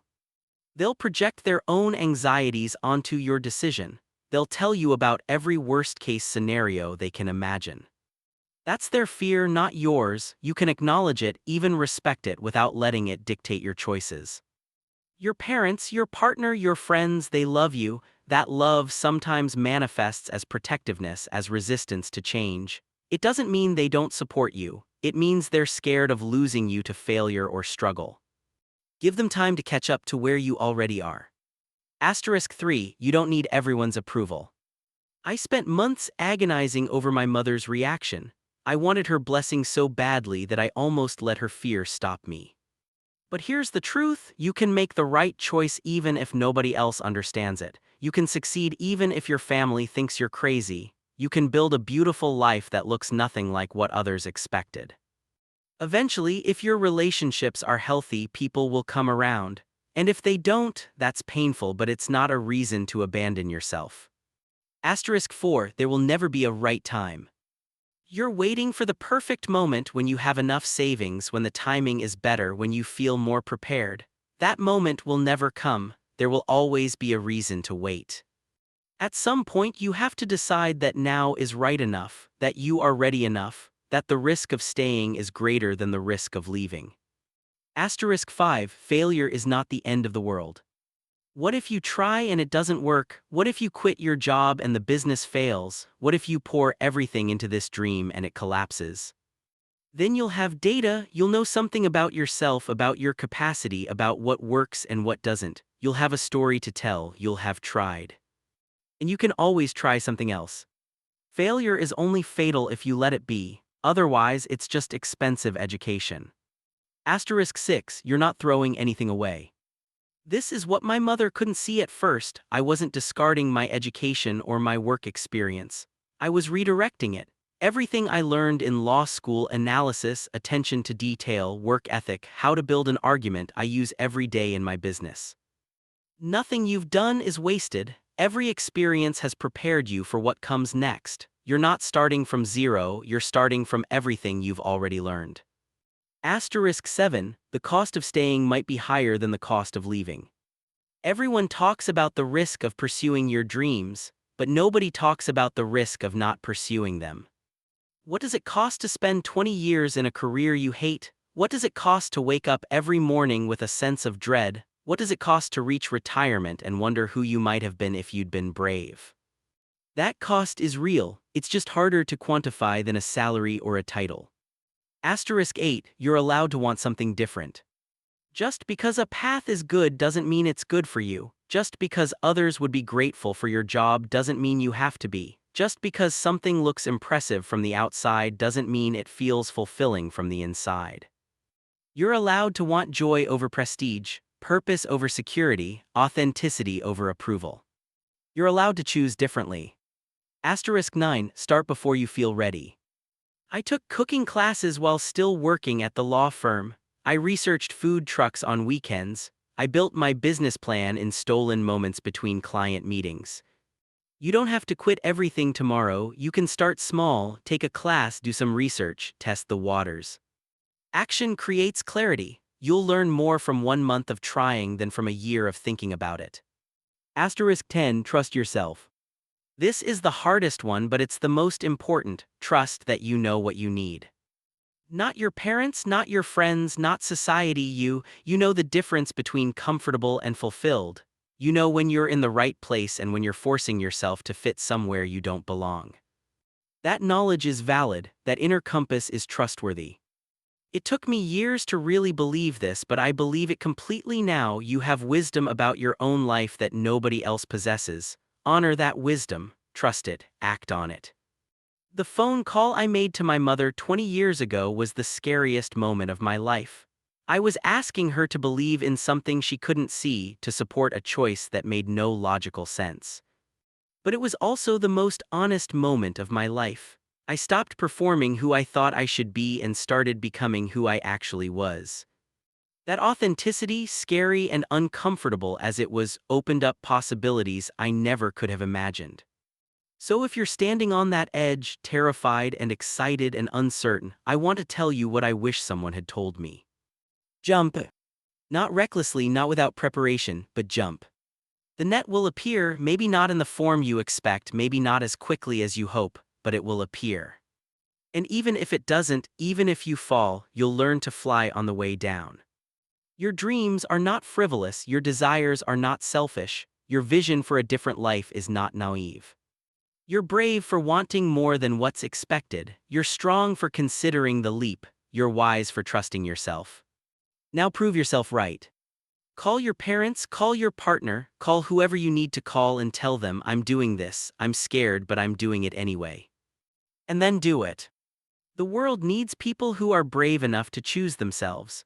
People who are willing to disappoint others to stop disappointing themselves. People who understand that a life well lived is not about checking boxes or meeting expectations, it's about showing up fully as who you are. Be one of those people. 20 years later, I promise you won't regret the courage. You might regret specific choices or strategies, but you won't regret choosing yourself. That's the one choice that always pays off. With solidarity and support. Ethan Hayes. 25 years later. Margaret Hayes died peacefully in her sleep at the age of 75, 5 years after that final 2:47 a.m. phone call from Sophie. The memorial service was held at Soul Food's flagship restaurant, her request. She'd spent so many joyful hours there that it felt like the natural place to celebrate her life. 300 people attended. Family, friends, foundation scholarship recipients, people whose lives had been touched by her work. Sophie, now a renowned art educator with her own nonprofit, gave a eulogy that had everyone in tears. But it was Ethan who shared the story that truly captured his mother. My mother was a woman who believed in rules, he began, in doing things the right way, in safety and security and well-laid plans. For 60 years she lived by those beliefs. She was a good teacher, a loving wife, a dedicated mother. She did everything right. And then one night at 2:47 a.m., her son called and shattered every assumption she'd built her life on. She could have stayed stuck in fear, she could have held tight to her beliefs and let them create a permanent rift between us. A lot of parents do that. They choose being right over staying connected. But my mother did something incredible. She chose to grow.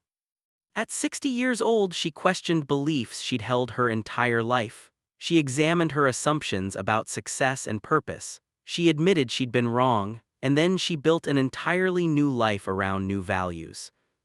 Most people don't have that kind of courage. Most people, especially as they age, become more rigid, more certain, more resistant to change. My mother became more flexible, more open, more willing to be shocked and transformed by new ideas. That's her real legacy, not the foundation, though that's changed hundreds of lives, not the book, though that's inspired thousands. Her real legacy is the example she set, that it's never too late to grow, that love is bigger than fear, that being wrong is just the first step toward being wise. She taught me to be brave, and then she showed me what bravery really looks like, not the courage to make big dramatic changes in your 30s, but the courage to keep changing your entire life. The courage to stay curious and humble and open even when it would be easier to close down. I will miss her every day, but I'm grateful for every lesson she taught me, especially the ones she learned herself along the way. After the service, people lingered for hours sharing food and stories. Sophie sat with a group of young entrepreneurs, all foundation scholarship recipients, all pursuing unconventional paths. "Your grandmother changed my life," one of them said. "I was terrified to start my business. My parents thought I was crazy, but I came to one of her workshops and she told me something I'll never forget." "What did she say?" Sophie asked. "She said, 'The people who love you will catch up eventually. Your job is to keep moving forward so there's something to catch up to.' That gave me permission to stop waiting for approval and start building." Around the restaurant, similar conversations were happening. Stories of Margaret's wisdom, her kindness, her willingness to admit when she was wrong and learn from it. Robert, 80 years old and still sharp, sat with Ethan in a corner booth. "She would have loved this," Robert said, looking around at the crowded restaurant, the laughter, the connections being made. "She planned it," Ethan reminded him. "She wrote out specific instructions for her memorial, no somber funeral home, no sad hymns, just food and stories and people helping each other." "That sounds like her," Robert smiled. "You know what she told me near the end?" "What?" "She said, 'That phone call was the best thing that ever happened to me.' Not to you, to her. She said it woke her up, it made her question everything. It gave her permission to want more from life even at 60. Ethan felt his eyes fill with tears. "I never knew she felt that way." She was grateful, son, for all of it, the fear, the resistance, the difficult journey. She said it made her into someone she actually liked being. They sat quietly for a moment, surrounded by the noise and warmth of people celebrating a life well lived. "She was right, you know," Ethan said eventually. "About everything she wrote in that afterward. The calls that scare you most really are the ones that change you best." "Are you expecting a call?" Ethan laughed. "Sophie's 24, give her another 5 years and she'll probably shock me with something, and I hope I handle it half as well as Mom eventually did." "You will, she taught you how." That was the truth of it. Margaret's real legacy wasn't any single accomplishment. It was the lesson passed down through generations, that love means letting go, that growth is always possible, that the calls that shock us are invitations to become better versions of ourselves. Later that night, after everyone had left, Ethan stood alone in the empty restaurant. He thought about that phone call 25 years ago, the fear in his voice, the shock in hers, the gulf that had existed between them. And he thought about all the phone calls since, the ones where she'd asked questions instead of making judgments, the ones where she'd shared what she was learning, the ones where she'd told him she was proud, that she was grateful that he'd taught her how to live. His phone buzzed, a text from Sophie. "Grandma was right about everything. I'm going to try to be half as brave as she was." Ethan smiled through his tears and typed back. "She'd tell you to be twice as brave, that's what she'd want for all of us." He looked around the restaurant one last time, at the photos on the wall, the medals and awards, the evidence of 25 years of courage and growth and transformation. All because one scared lawyer had called his mother at 2:47 a.m. All because one scared mother had eventually found the courage to say yes to change. 25 years of ripples from one moment of bravery. Margaret would have loved that symmetry. Ethan turned off the lights and locked the door, carrying his mother's lessons forward into whatever came next, ready for the next call, the next shock, the next invitation to grow. After all, that's what she'd taught him: stay open, stay curious, stay brave. The calls that scare you most are the ones that change you best. Answer them. The end. This story is dedicated to every parent learning to let go, every dreamer finding courage to jump, and every relationship brave enough to transform. May we all be shocked into growth. May we all answer the calls that scare us. May we all learn that love is bigger than fear.